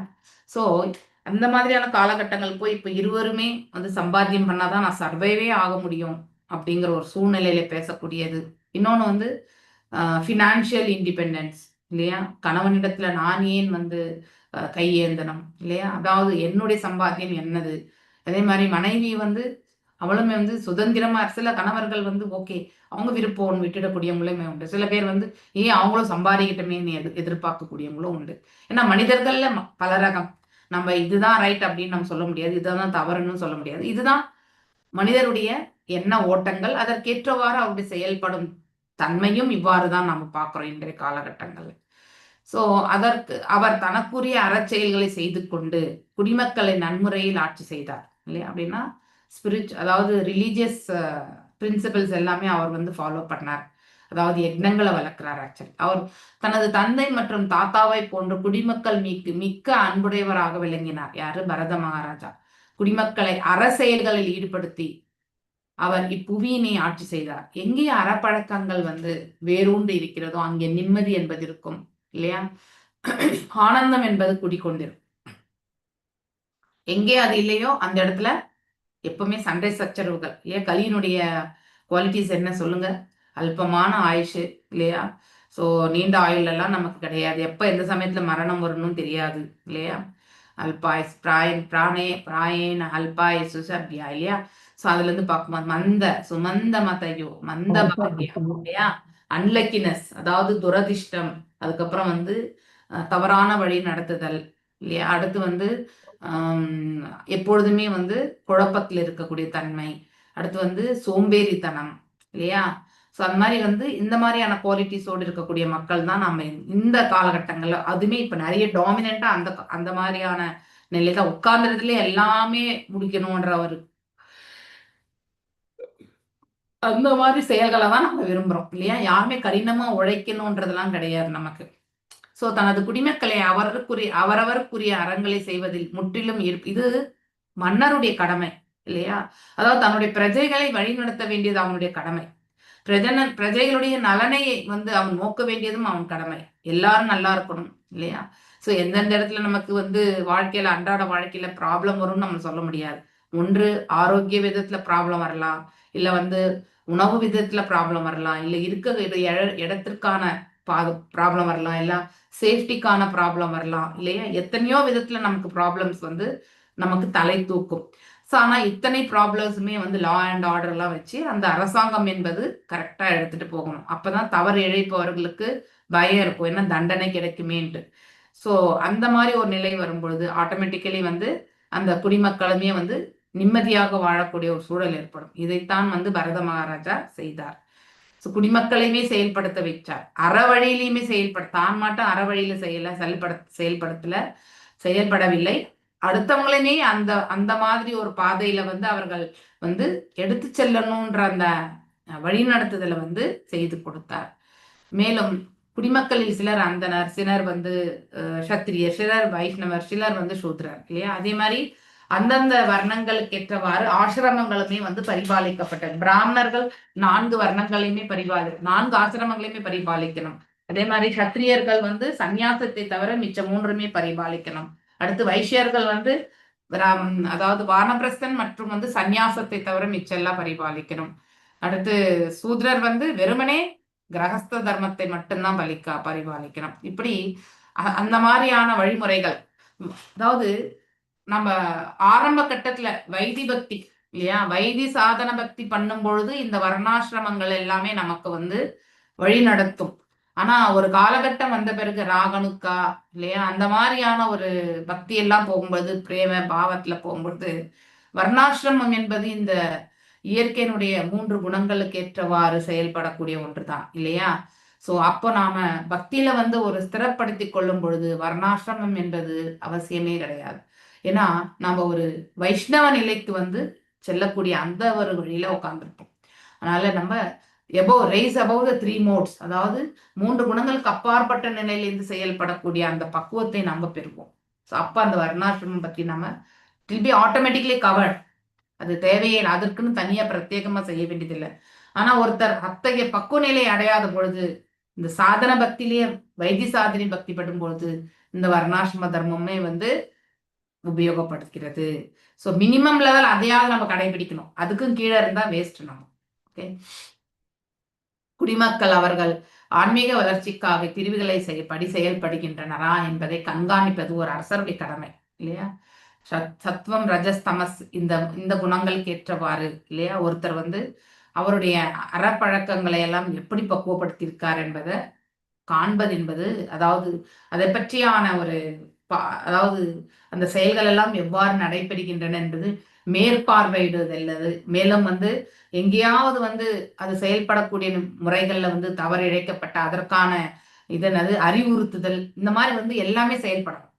ஸோ அப்பதான் அந்த அரசாங்கம் வந்து நல்முறையில தன்னுடைய பிரஜைகளை வந்து வழிநடத்தி கொண்டிருக்கிறாங்கன்றதும் சொல்ல முடியும். அந்த மாதிரி நம்ம பரத மகாராஜா வந்து தன்னுடைய குடிமக்களை வந்து வழிநடத்தினார் என்பது இந்த பொருளுரையில வந்து எடுத்துரைக்கப்பட்டிருக்கு. இப்பிரிவுகளின்படி செயல்படுகின்றனரா என்பதை கண்காணிப்பது ஒரு அரசின் கடமையாகும். வேலையின்றியும் தொழிலின்றியும் ஒருவன் கூட இருத்தல் கூடாது இல்லையா? அதாவது சோம்பேறித்தனம், அதாவது நம்ம மெட்டீரியல் லேசினஸ் வந்து எதுக்கு எடுத்துட்டு போகும், ஸ்பிரிச்சுவல் லேசினஸ் கூட போயிடும் இல்லையா? நம்ம அந்த ஸ்லோகத்துல படிக்கிறது கூட பிராயேன அல்பாயுஷ சப்யா இல்லையா, அதுல வர்றது. அதாவது மந்த அப்படிங்கிறது வந்து ஆன்மீக சோம்பேறித்தனம் என்ற அர்த்தம். அப்படின்னா மழைக்கு கூட நம்ம ஆன்மீகத்தின் தரப்புல ஒதுங்கிறது கிடையாது. எனக்கு தெரிஞ்சதெல்லாம் எவ்வளவு சம்பாதிப்பேன் அவ்வளவுதான். ஓகே, அப்படி இந்த பௌதிகத்திலே முழுசா லயித்து விடுவது. ஸோ ஆன்மீகத்தை பக்கம் போறதே கிடையாது நம்ம. ஸோ அந்த இதெல்லாமே நம்ம கண்டிப்பா நோட்ட விடணும்.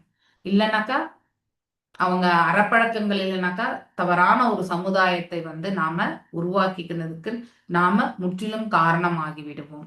அதற்கு அரசன் எப்படிப்பட்டவனா இருக்கணும், பகவானுடைய பிரதிநிதி எனக்கூடிய அந்த ஒரு நிலையில இருக்கும். அவன் ஒரு சிறந்த பக்தனாக இருக்கணும் இல்லையா? மேலும் பிராமணர்கள், அதுக்கப்புறம் அதாவது இறைவனுடைய கருணை இல்லையா, இதெல்லாம் பெற்றவர்களாக இருக்கணும். அதே மாதிரி சாஸ்திர வழிகளை வந்து பின்பற்றுபவர்களா இருக்கணும். இத்தனை குவாலிஃபிகேஷன் இருக்கணும். ஸோ அப்பதான் அந்த நாடு வந்து அமைதி என்பதும் ஆனந்தம் என்பதை அடையும். எப்பொழுது அந்த நாட்டுல இதெல்லாம் இல்லையோ அந்த நாட்டு மக்கள் வந்து அமைதியின்றி இருப்பாங்க.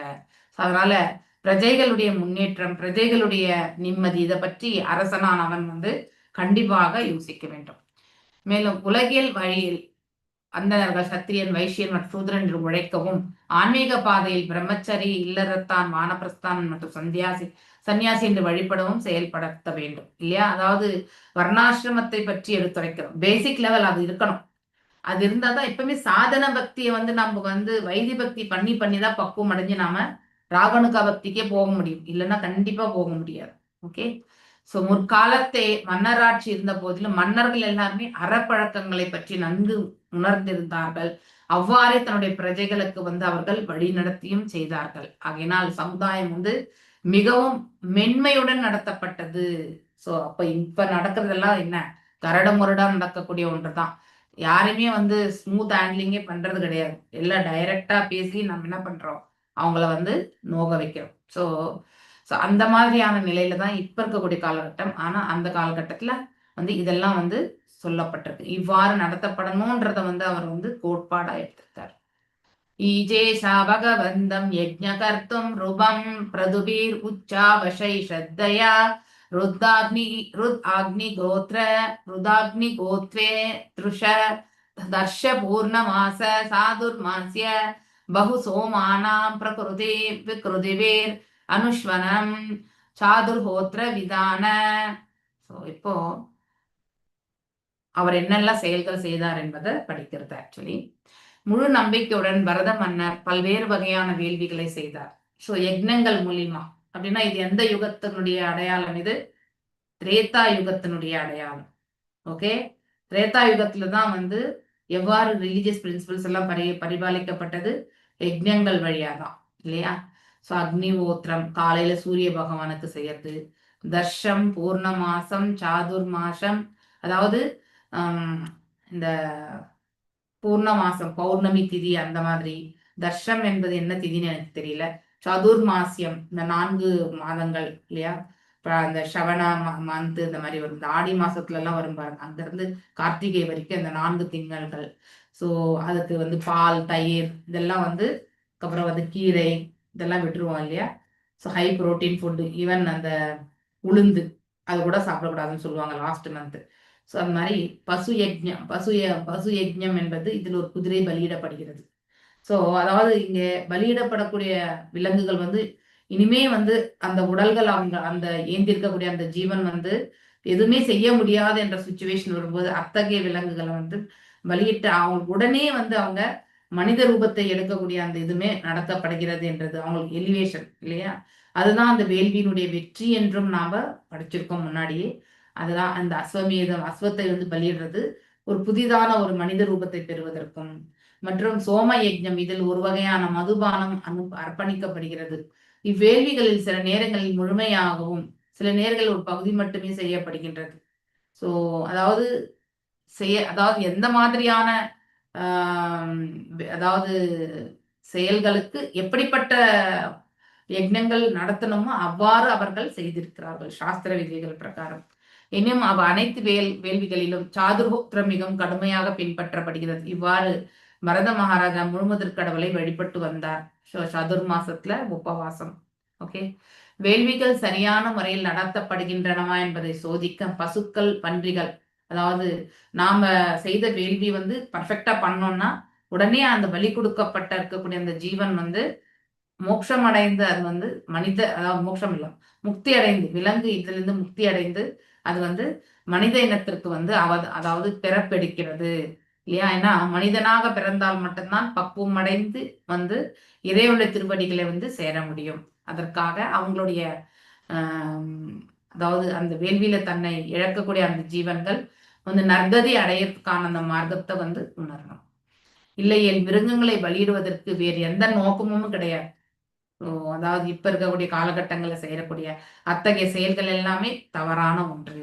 உண்மையில் மிருகங்களுக்கு புத்துயிர் அளிப்பதற்காகவே அவை வேள்வி தீயில் வந்து பலியிடப்படுகின்றன. ஏன்னா அந்த வயது முதிர்ந்த அந்த இது வந்து மிருகங்களே இவ்வேள்வி தீல வந்து வெளியிடப்படுகின்றன. ஏனென்றால் அவை மீண்டும் இளமையான உடல்களை பெறுகின்றன. ஆயினும் சில சடங்குகளில் மிருகங்கள் வடிவதற்கான தேவை இருப்பதே கிடையாது. ஓகே, அப்ப அந்த காலகட்டங்கள் இக்காலத்தில் மிருகங்கள் பலியிடப்படுவது தடை செய்யப்பட்டிருக்கிறது. சைத்தன்ய மகாபரர் அஸ்வமேதம் கவாலம்பம் சந்நியாசம் பவ பைத்ருகம் தேவரேன சுதோத்பத்திம் கலௌபஞ்ச விவர்ஜயேத். அதாவது கலியுகத்தில் 5 வகையான செயல்கள் தடை செய்யப்பட்டிருக்கின்றன. என்னன்னா, வேள்வியில குதிரை பசு பலியிடுவது இல்லையா? ஸோ 5 டைப்ஸ் ஆஃப் திங்ஸ் வந்து செய்யக்கூடாது கலியுகத்துக்குன்றத வந்து நமக்கு எல்லாமே சங்கீர்த்தனம் மட்டும்தான் allowed.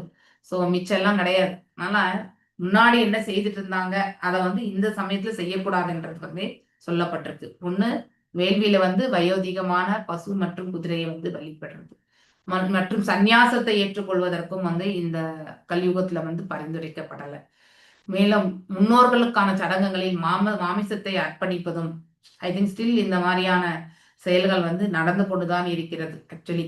So in Karnataka I don't know about தமிழ்நாடுக்கு. ஏன்னா இதெல்லாமே வந்து இன்றைய வரைக்குமே அவங்களுக்கு பிடிச்சதுன்னு சொல்லிட்டு செய்து வச்சு அதை செயல்படுத்துவாங்க. எஸ்பெஷலி இந்த மாலையா அமாவாசை பட்சம் அப்பதான் அவங்க அதெல்லாம் செய்வாங்க. பித்ரு பட்சம்னு வரும் இல்லையா? அந்த சமயத்துல இங்க இருக்கக்கூடிய ஜனங்கள் கண்டிப்பா செய்யறதான் நான் கேள்விப்பட்டிருக்கேன். ஓகே, தன் சகோதரன் மனைவியிடம் ஒருவன், அதாவது தன்னுடைய சகோதரனுடைய மனைவியை வந்து திருமணம் செய்யறது, அதாவது இது வந்து வழக்கமே இல்லை. அதாவது தம்பி வைஃப், தம்பி இல்லை அண்ணன் வைஃப், கரெக்ட், அண்ணன் வைஃப் வந்து தாயாக கருத வேண்டும். ஸோ அதனால வந்து அந்த சகோதரனுடைய மனைவியை வந்து அவங்க மூலியமா குழந்தை பெற்றுக்கொள்றது இதெல்லாம் வந்து தடை விதிக்கப்பட்டது. இக்காலத்தில் செய்ய இயலாது. ஏனெனில் இவற்றை பொறுப்பேற்று செய்வதற்கான தேர்ந்த அந்தணர்கள், அதற்கான மந்திரங்கள், ஒவ்வொன்றுத்துக்குமே வந்து மந்திரங்கள் உண்டு. ஓகே, ஸோ அப்ப இல்லைன்னா எல்லாமே வந்து அந்தந்த மந்திரங்களை கொண்டு செயல்படுத்தக்கூடியது. அதனுடைய எந்த ஒரு தடைக்கல் இல்லாம இல்லையா, பாவம் நீக்கப்பட்ட அந்த நிலையில வந்து அது அடையணும்னா அதற்காக வந்து இந்த பிராமணர்களுடைய மந்திர உச்சாரணம் என்பது பரிந்துரைக்கப்பட்டிருக்கிறது. யக்ஞ சங்கீர்த்தன யஜந்தி ஹரே கிருஷ்ணா.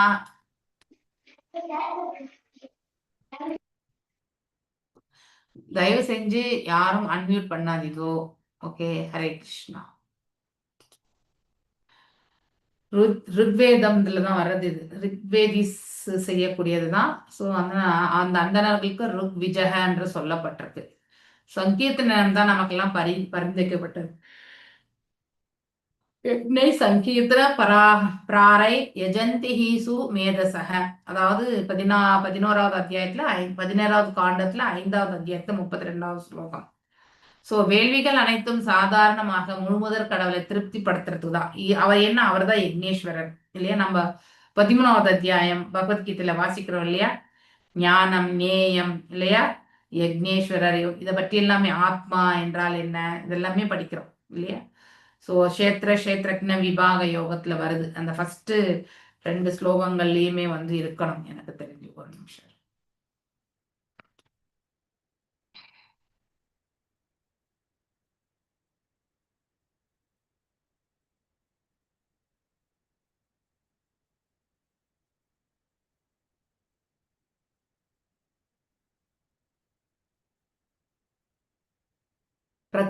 பிரகிருதி என்றால் என்ன, புருஷா என்றால் என்ன, கஷேத்திரம் என்றால் என்ன இல்லையா, கஷேத்திரஜ்ஞம் என்றால் என்ன இல்லையா, ஞானம் என்றால் என்ன, நேயம் என்றால் என்ன, இதெல்லாமே நம்ம படிக்கிறோம். நெக்ஸ்ட் ஸ்லோகங்கள் எல்லாமே கண்டினியூ வரும் அது.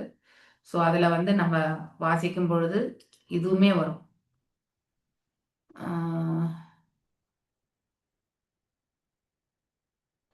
ஐ திங்க் இது மற்றும் வந்து வேற எந்த இடத்துல வருது? யஜ்ஞம் 18வது அத்தியாயத்துல வருது இல்லையா? 18. நேற்றுக்கு ராதிகா மாதாஜி சொன்னாங்களே. ஓகே ஓகே, ஒரு நிமிஷம். நான் இல்ல மாதாஜி, நீங்க இருந்தீங்க, நான் எங்க இருந்தேன்? ஹரே கிருஷ்ணா.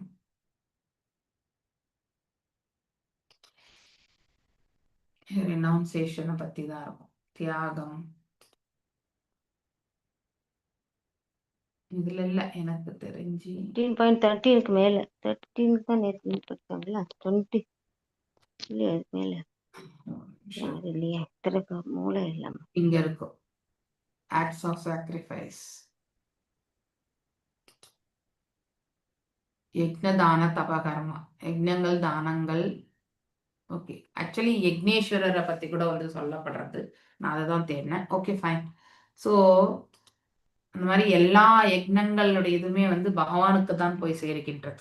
ஓகே, ஸோ யக்ஞார்த்த கர்ம இச்செயல்கள் இறைவன் மகிழ்ச்சிக்காகவும் ஏற்படும். ஸோ இது இறைவன் மகிழும் பொழுது அதை செய்யக்கூடிய அந்த ஜீவன்களுமே வந்து திருப்தி கொள்கிறது இல்லையா? பகவான் அங்கிருந்து ஏதோ ஒரு புஷ்பம் விழுந்துட்டா உடனே வந்து நம்ம ஃபீல் ஆகுறோமா இல்லையா? That is acknowledgement.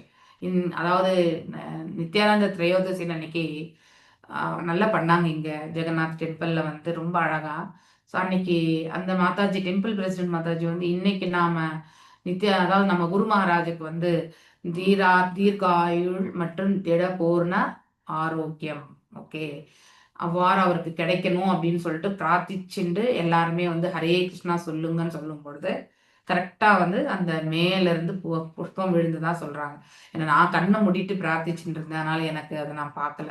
ஸோ அப்படி ஒரு அக்னாலஜ்மெண்ட். ஸோ அப்படியே நம்ம குரு மகாராஜுக்கு வந்து ஆரோக்கியம் நல்லா இருக்கும் அப்படிங்கிறது வந்து ஒரு நம்பிக்கை தான் இல்லையா? அது போல நம்ம பக்தி, அதாவது நம்ம பண்ணக்கூடியதே வந்து இந்த இடத்துல வந்து பக்தி தொண்டு தான். அடுத்தவங்களும் நல்லா இருக்கணும்ன்ற எண்ணிக்கொண்டு ஆற்றக்கூடிய அந்த அத்தகைய கர்மங்கள்ல நாம ஈடுபடணும் இல்லையா?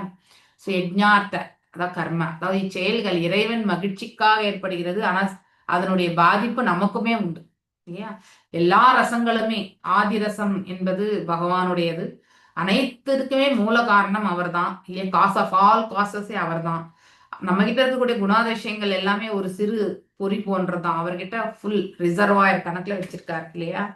அதாவது ஒரு இடத்துல வந்து அப்படி தேக்கி வச்சா எப்படி இருக்கும் அந்த மாதிரி வச்சிருக்காரு. பகவான்கிட்ட வந்து எல்லையற்ற நிலையில இருக்கக்கூடியவர். ஸோ அவரிடம் இருந்து வரக்கூடிய பண்புகள் தான் நம்ம கிட்ட சிறு சிறு அளவெல்லாமே இருக்கிறது, ஆசையும் கூட இல்லையா? Bhagavan also he is a source of all rasas. Okay, மேலும் பரமபுருஷ இக்கலியுகத்தில் பரமபுருஷ பகவானின் அவதாரமான ஸ்ரீ சைத்தன்ய மகாபிரபுவை அவரது அடியார்களுடன் சேர்த்து பெருந்திரளாக கூடி ஹரே கிருஷ்ண மகாமந்திரத்தை ஓதுவதான சங்கீர்த்தன யக்னத்தை செய்ய வேண்டும். இதுதான் நமக்கு பரிந்துரைக்கப்பட்டிருக்கிறது. புத்திமான்களால் இது ஒத்துக்கொள்ளப்பட்டிருக்கு. ஏன்னா நம்மளால சந்நியாசம் எடுத்துக்க முடியாது. யக்னங்களை வளர்த்து விலகுகளை வழியிட்டு அதை வந்து மேன்மையான பிறவிக்கு எடுத்துட்டு வர்றதும் நமக்கு கிடையாது இல்லையா?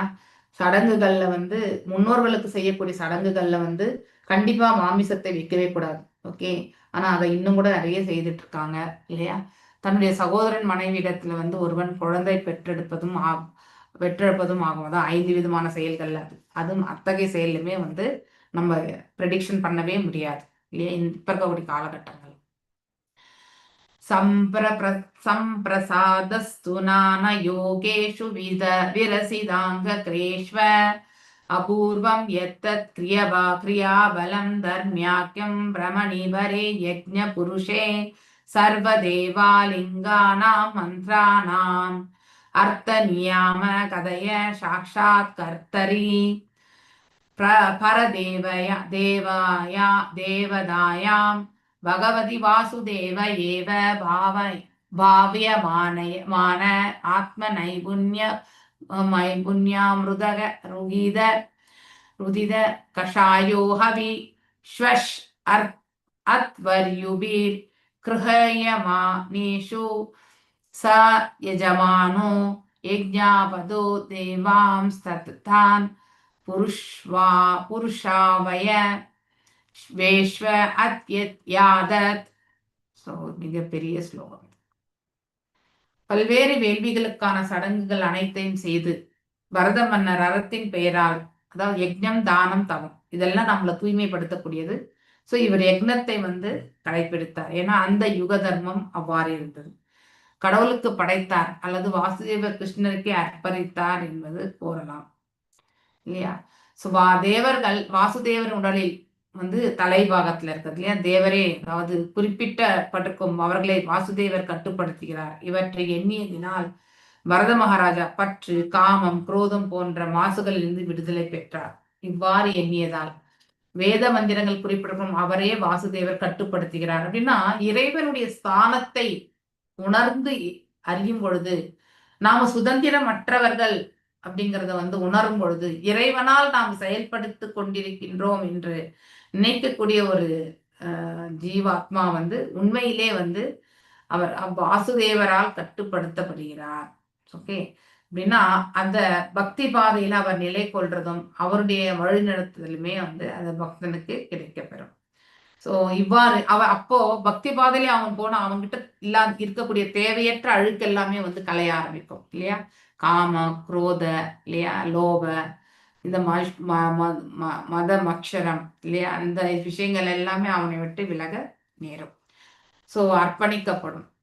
சோ தீயில் ஆவிர்வாங்க, அதாவது குரோதம் போன்றதில் விடுதலை பெறுகிறார்கள். புரோகிதர்கள் வேள்வி தீயில் ஆவிர்வாகங்களை அர்ப்பணிக்கும் பொழுது பரத மகாராஜா பல்வேறு தேவர்களுக்கு அர்ப்பணிக்கப்படும் அந்த அபிர்வாகங்கள் உண்மையில் பகவானின் உடலில் பல்வேறு பாகங்களுக்கு எவ்வாறு அர்ப்பணிக்கப்படுகிறது என்று தேர்ந்த ஞானத்துடன் புரிந்து கொண்டார் இல்லையா? சோ அதாவது எல்லாமே மந்திர உச்சாரணம் சொல்லி இல்லையா, இவை அனைத்தும் இறைவனுக்கு சமர்ப்பணம். நம்ம மெயினா எந்த யக்னம் பண்றோம்னு தெரியாது, ஆனா அதனுடைய முதலும் முடிவுமே இந்த அதாவது அனைத்துமே அர்ப்பணிக்கப்படுகிறது.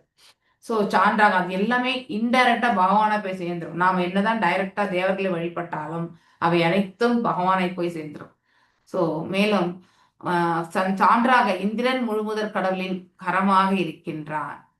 சோ அவருடைய கரங்கள், அதாவது இந்த புஜபாகம் இதுல சூரியன் அவரது விழிகளாக விளங்குகின்றார், சூரிய சந்திரர்கள். இவ்வாறு பரத மகாராஜா பல்வேறு வேள்விகளுக்கும் பல்வேறு தேவர்களுக்கும் வேள்வியில் அளிக்கப்படும் அவிர்வாகம் உண்மையில் வாசுதேவரின் பல்வேறு அங்கங்களுக்கே அர்ப்பணிக்கப்படுவதே ஆகும். ஏன்னா ஒவ்வொரு அங்கத்திலுமே ஒரு குறிப்பிட்ட தேவதை இருக்கக்கூடிய அந்த ஸ்தானத்தை பெற்றிருக்கிறார்கள். நம்ம பகவானுடைய பாதங்களிலிருந்து அவருடைய முகம் வரைக்கும் நம்ம இப்ப தாமோதர ஆரத்தி கூட எப்படி காட்டுறோம்? காலு, இடுப்பு, அப்புறம் முகம், இப்படிதான் பகவானுக்கு காட்டுறோம் இல்லையா? 4, 3, அடுத்து 7 இல்லையா? சோ 7 16 இல்ல, டோட்டலா 7 தான் மாதாஜி. சோ இப்படி அந்த கணக்கு பிரகாரமே நம்ம செய்யறோம். ஸோ இது அனைத்துமே அப்ப அந்தந்த ஸ்தானங்கள் இருக்கக்கூடிய தேவர்களுக்குமே அது கிடைக்க பெறுகிறது இல்லையா? So it is indirectly we are worshipping the supreme lord. So முழுமுதற் கடவுளில் சிவனம் கீர்த்தனம் என்பதான தூய பக்தி தொண்டில் ஒருவன் வளர்ச்சியடையாதவரை அவன் தனக்கென்று உரிய அறத்தினை செய்ய வேண்டும் என்று கூறுகிறார். கரெக்ட். அதாவது ஒண்ணு நம்ம தெரிஞ்சுக்கணும், ஆரம்ப கட்ட கனிஷ்ட நிலையில இருக்கக்கூடிய பக்தர்கள் எடுத்த உடனே ஸ்ரவணத்துல அவங்க கீனா இருக்கணும், கீர்த்தனத்துல அவங்க ருச்சியை எடுத்துக்கணும் அப்படின்னு நம்ம சொல்ல ஆரம்பித்தோம்னா அவங்களுக்கு அது புரியாது. ஆனா ஸ்லோ ப்ராசஸா நாம இந்த பக்தி தொண்டை ஃபர்ஸ்ட் நைவேத்தியம் பண்ணுங்க இல்லையா, பகவானுக்கு நைவேத்தியம் படைங்க. ஸோ ஏன்னா நாம் அதை பகவானுக்கு படைக்கவில்லை என்றால் அந்த சிறு அதாவது அதாவது அந்த அந்த உணவுக்கு சம்பந்தப்பட்ட பாவம் நம்மளை கண்டிப்பா சேரும். ஏன்னா இவந்தோ வெஜிடபிள்ஸ் எல்லாமே உயிர் வாழிகள் தான், அதை பறித்து இல்லையா நம்ம சமைக்கின்றோம். அதற்குள்ள சிறிய உணர்வு என்பது உண்டு. அந்த உணர்வையுமே நாம அதுதான் பாவத்தின் ரூபத்துல இருக்கு. மாதாஜி இது நல்லா இந்த நீங்க சொல்றதுக்கு நல்ல விளக்கம் 9.26 பத்திரம் புஷ்ப பழத்துல கரெக்டா சொல்லியிருக்கு மாதாஜி. எதுக்கு அவருடைய நம்ம பிரசாதம் ஏன் நம்ம பகவானுக்கு வைக்கிறோம்னா அதுல உள்ள பாவங்கள் இதாகி நம்ம நம்மளோட ஆன்மா தூய்மை அடையும்ட்டு அதை நல்லா அந்த பர்பட்ல அழகா சொல்லியிருக்கு மாதாஜி. ஹரே கிருஷ்ண மாதாஜி. ஹரே கிருஷ்ணா. சோ அதாவது பகவான் நீங்க எந்த பாவத்தை கொண்டு நீங்க அவருக்கு படைக்கிறீங்கன்றத கண்டிப்பா பாக்குறாரு. நீங்க எதை படைத்திருக்கீங்கன்றதை விட நீங்க எவ்வாறு படைத்திருக்கிறீங்கன்றதான் பாக்குறாரு இல்லையா? அந்த இன்னர் மனதுல திங்கிங், வில்லிங், ஃபீலிங் இது 3 இருக்கா அந்த அர்ப்பணம் செய்யப்பட விஷயத்துல அப்படிங்கறத பாக்குறாரு. அதுல எவ்வாறு நம்ம 100% இருக்கிறோமோ அதற்கேற்ற பலனையுமே பகவான் கொடுக்கிறார். அவர் எல்லாமே எதுவுமே சாப்பிட்றது கிடையாது இல்லையா? ஆனா அவருடைய கடைக்கண் பார்வையால அதை ஸ்வீகரிக்கும் பொழுது அதுவே ஏன்னா அவர் எந்த புலனையும் எதற்கு வேண்டும் என்றாலும் உபயோகப்படுத்த முடியும். ஸோ அப்படி இருக்கும்போது அவர் கண்களாலேயே அந்த உணவை ஸ்வீகரித்து விட்டார் என்றால் அப்போ அந்த அத்தகைய உணர்வு அந்த உணவு பாவம் நீக்கப்பட்ட உணவாகிறது. அந்த உணவை நாம சாப்பிடும் பொழுது நாம நம்மிடத்துல வந்து நன்னிலை ஏற்படுகிறது, நற்குணங்கள் வந்து அபிவிருத்தி அடைகிறது, நம்ம கிட்ட இருக்கக்கூடிய தீய குணங்கள் எல்லாமே வந்து நம்ம கிட்ட இருந்து தூரமாக விலக நேர்கிறது. இதெல்லாம் நாம படிக்கலாம் இல்லையா? உண்மை யாதெனில் சாரி, பரத மன்னர் சிறந்த பக்தர் ஆவார், ஆகையினால் அவர் ஏன் கர்மிகளுக்குரிய பல்வேறு வேலைகளை செய்தார் என்று ஒருவர் கேட்கலாம். 100% அது யுக தர்மம் நாம் எடுத்துட்டு இருக்கோம். ஆனா அவர் ஏன் அதை செய்யணும் இல்லையா? உண்மை யாதெனில் அவர் வசுதேவரை கட்டளைகளை பின்பற்றினார் என்பதே ஆகும். ஸோ பகவத கீதையில் கிருஷ்ணர் சர்வதர்மான் பரித்யஜ்யம் மாம் ஏக்கம் சரணம் பிரஜா இல்லையா? ஸோ அதாவது தர்மம் என்னத்தையும் தள்ளிவிடு அப்படின்னா என்ன அர்த்தம்? சரணம் என்னை நீ அடைந்து விடு.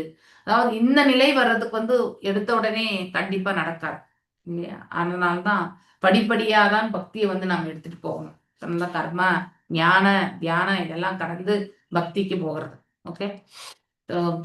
ஆனா அந்த கர்ம ஞான பாதைகள் எல்லாம் எடுத்து அனைத்துமே இறைவன் என்று அவர் தாழ் பணியும் பொழுது ஆட்டோமேட்டிக்கலி நம்ம கர்மங்கள்ல இருந்து விடுதலை பெறக்கூடிய மார்க்கங்கள், கர்மங்களை ஆற்றக்கூடிய மார்க்கங்கள், அது கர்மமாக இல்லாம இல்லையா ஒரு இறைவனுடைய காரியமாக ஏற்று செயல்படுதல், இத்தகைய மனோபாவம்லாம் நமக்கு கண்டிப்பாக வரும்.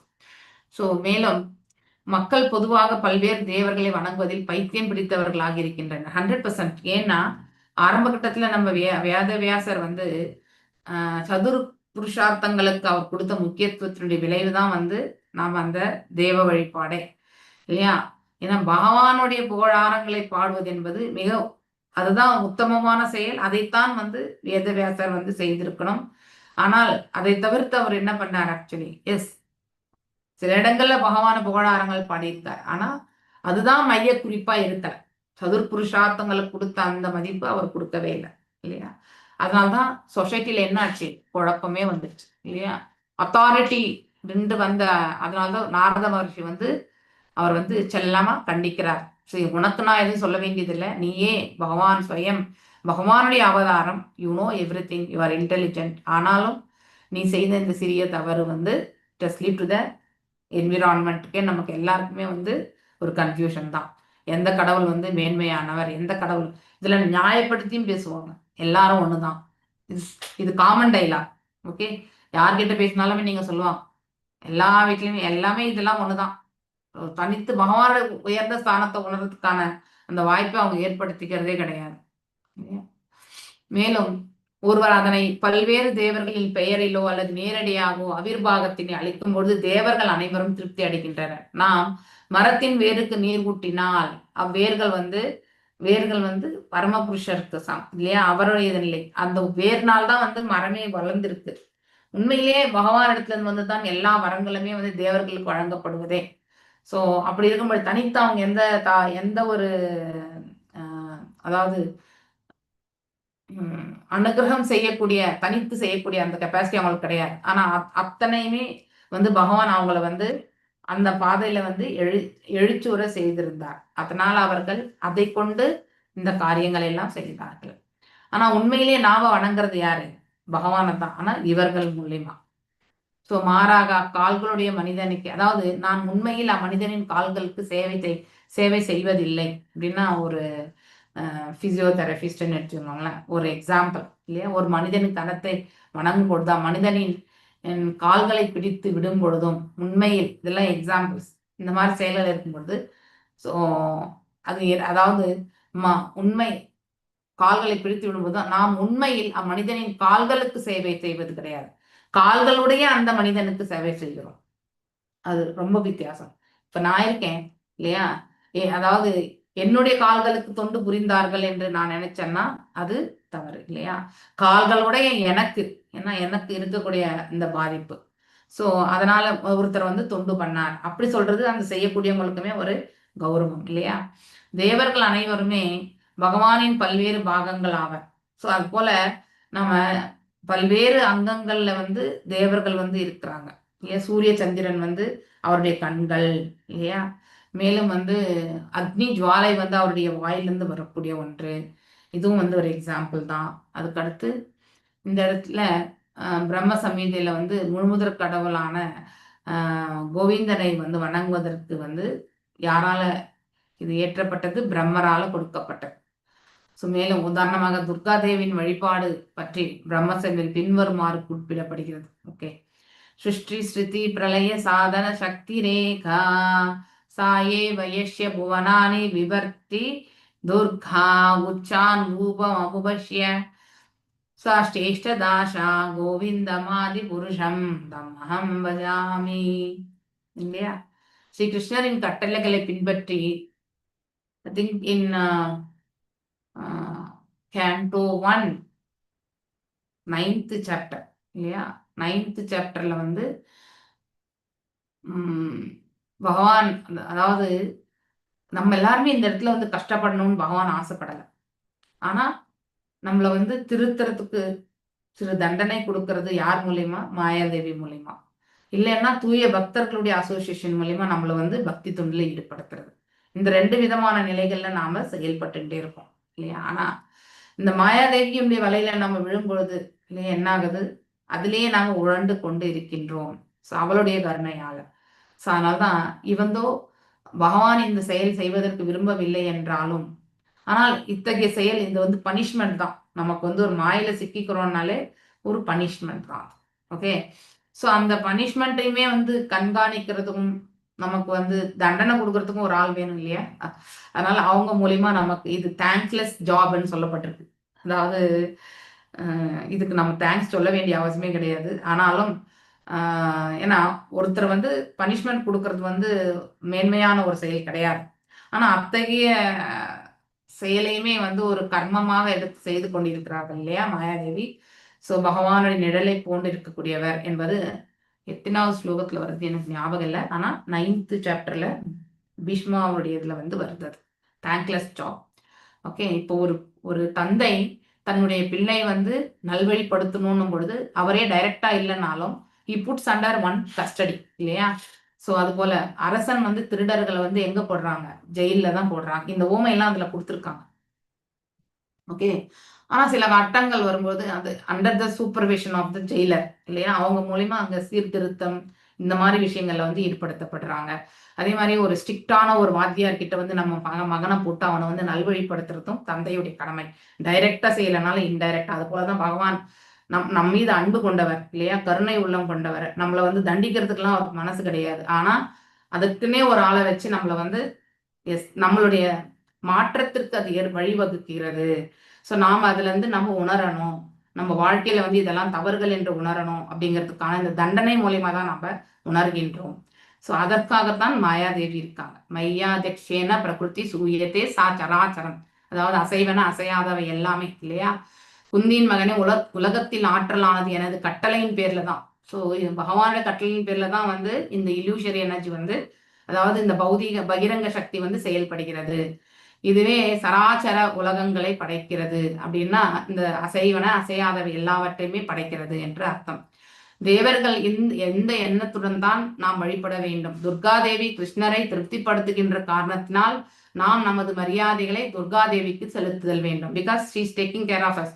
நம்ம ஒரு பவுண்டரி தாண்டி போனோம்னா, நம்ம எல்லை மீறி போயிட்டோம்னா நம்ம மீண்டும் வந்து நல்வழிப்படுறதுக்கான மார்க்கமே கிடையாது. அதனாலதான் சின்ன சின்ன தவறுகள் புரியும் பொழுது நமக்கு தண்டனை என்பது வழங்கப்பட்டிருக்கிறது.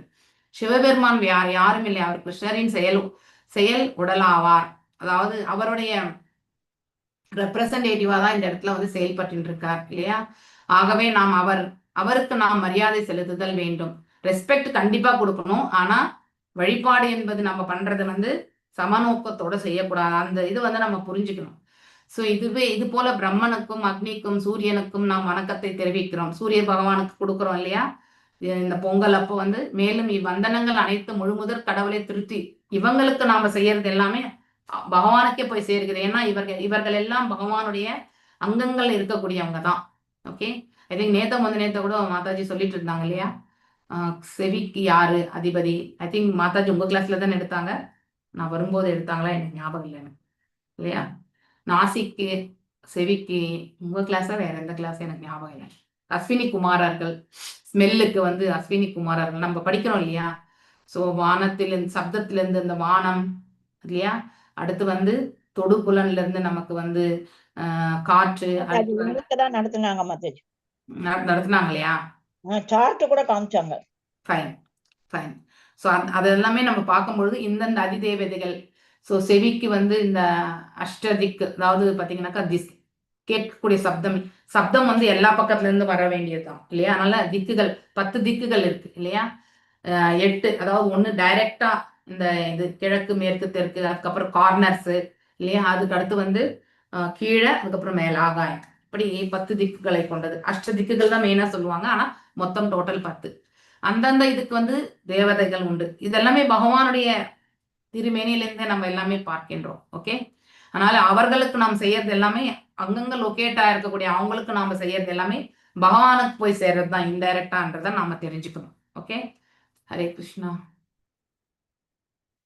அவர் நோக்கம் பரமபுருஷன் பகவானை திருப்தி செய்வதற்கு மட்டுமே. மகாபாரதத்தில் விஷ்ணு சகசிரநாமது யஜ்ஞ புருஷன் யஜ்ஞ கிருதஜ்ஞ, வேள்வி செய்பவர், வேள்வியை அனுபவிப்பவர், வேள்விக்காக இருப்பவர் பரமபுருஷ பகவானே ஆவார்.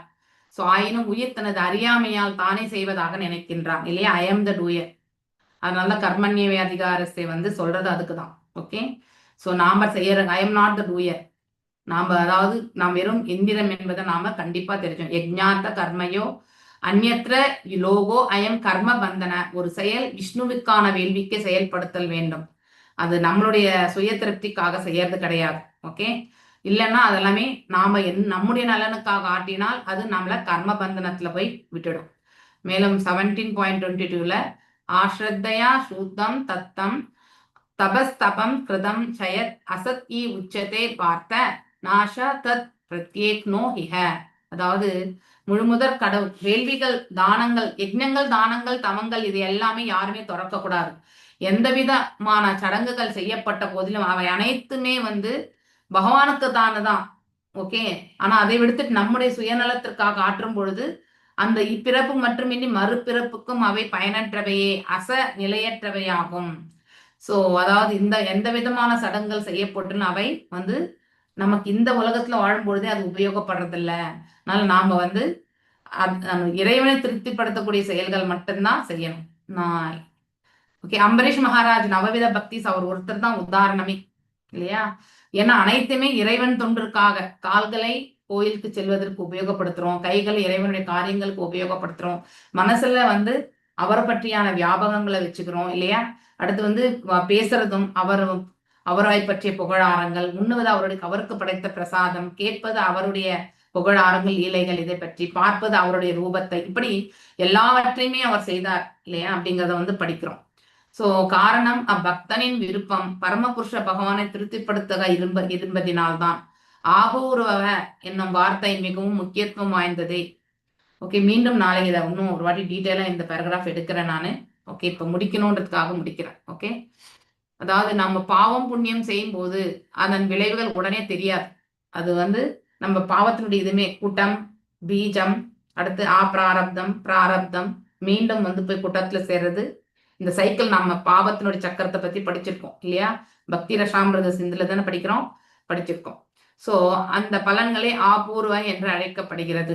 அதாவது இனிமேதான் அனுபவிக்க போறோன்றது. தூய பக்தர்கள் முழுமுதற் கடவுளின் மகிழ்ச்சிக்காக செயல்படுகின்றனர். அதனால அவங்களுக்கு இதெல்லாமே கிடையாது. ஏன்னா இதெல்லாமே நிரந்தரமற்ற ஒன்று எதிர்பார்ப்புகள் என்பது அவங்களுக்கு கண்டிப்பா தெரியும். ஒன்லி கர்மிகள் தான் வந்து இதை எதிர்பார்த்து செய்வாங்க. சா கத சங்கஷ்ய முக்தஷ்ய ஞானாவஸ்தித சேதச யஜ்ஞாஷயச கரட சமக்கிரம பரிபீயதே. அதாவது ஜட இயற்கை குணங்கள் மீது பற்றில்லாது ஜகத்தின் உன்னத ஞானம் கொண்டோனின் செயல்கள் தடங்களின்றி உன்னதத்தில் தாம் கலக்கும். ஸோ அதாவது இந்த எப்படி நாம ரினவுன்ஸ்டா வாழ்றதுன்றதுதான் ரொம்ப முக்கியம். ஓகே, ஸோ அதாவது பற்றின்றி எப்படி வாழ்றது, எதிர்பார்ப்பின்றி வாழ்றதுதான் பற்றின்றி வாழ்வதே. அப்படின்னா ஒருத்தர் வெறுக்கிறது வந்து பற்றின்றி கிடையாது. ஓகே, ஒரு பக்தன் எப்பொழுதும் உலகியல் மாசிலிருந்து விடுதலை பெற்றவனாக இருக்கின்றான். ஏன்னா அவனுடைய நோக்கம் அனைத்துமே இறைவனை நோக்கிதான். அவன் முற்றிலும் ஞான நிலையில் வீற்று அதற்கான ஞானத்தையும் பகவான் கொடுப்பார். ஆகையினால் அவனது வேள்விகள் அனைத்தும் ஹிருதயத்திலே அவனுடைய சங்கல்பமா செய்து கொண்டு அவன் ஆற்றக்கூடிய அனைத்து பக்தி தொண்டுமே வேள்விகள் தான். ஓகே, அதுக்காக யக்ஞ கூடத்தை வளர்த்து அவன் செய்ய வேண்டிய அவசியமே கிடையாது. கடவுளை திருப்திப்படுத்துக்கான எண்ணத்தில் அமைந்தவை ஆகும். ஓகே, டைம் ரொம்ப ஆயிடுது. ஹரே கிருஷ்ணா. நாளைக்கு இன்னும் கொஞ்சம் நான் விளக்கத்தை கொடுக்குறேன். வஞ்ச கல்பதாருபிய கிருபா சிந்துபிய வச்ச பதிதா நாம் பாவனேபிய வைஷ்ணவேபிய நமோ நம. அனந்த கோட்டி வைஷ்ணவ விருந்த கி ஜெய். நாமச்சாரிய ஹரிதாஸ்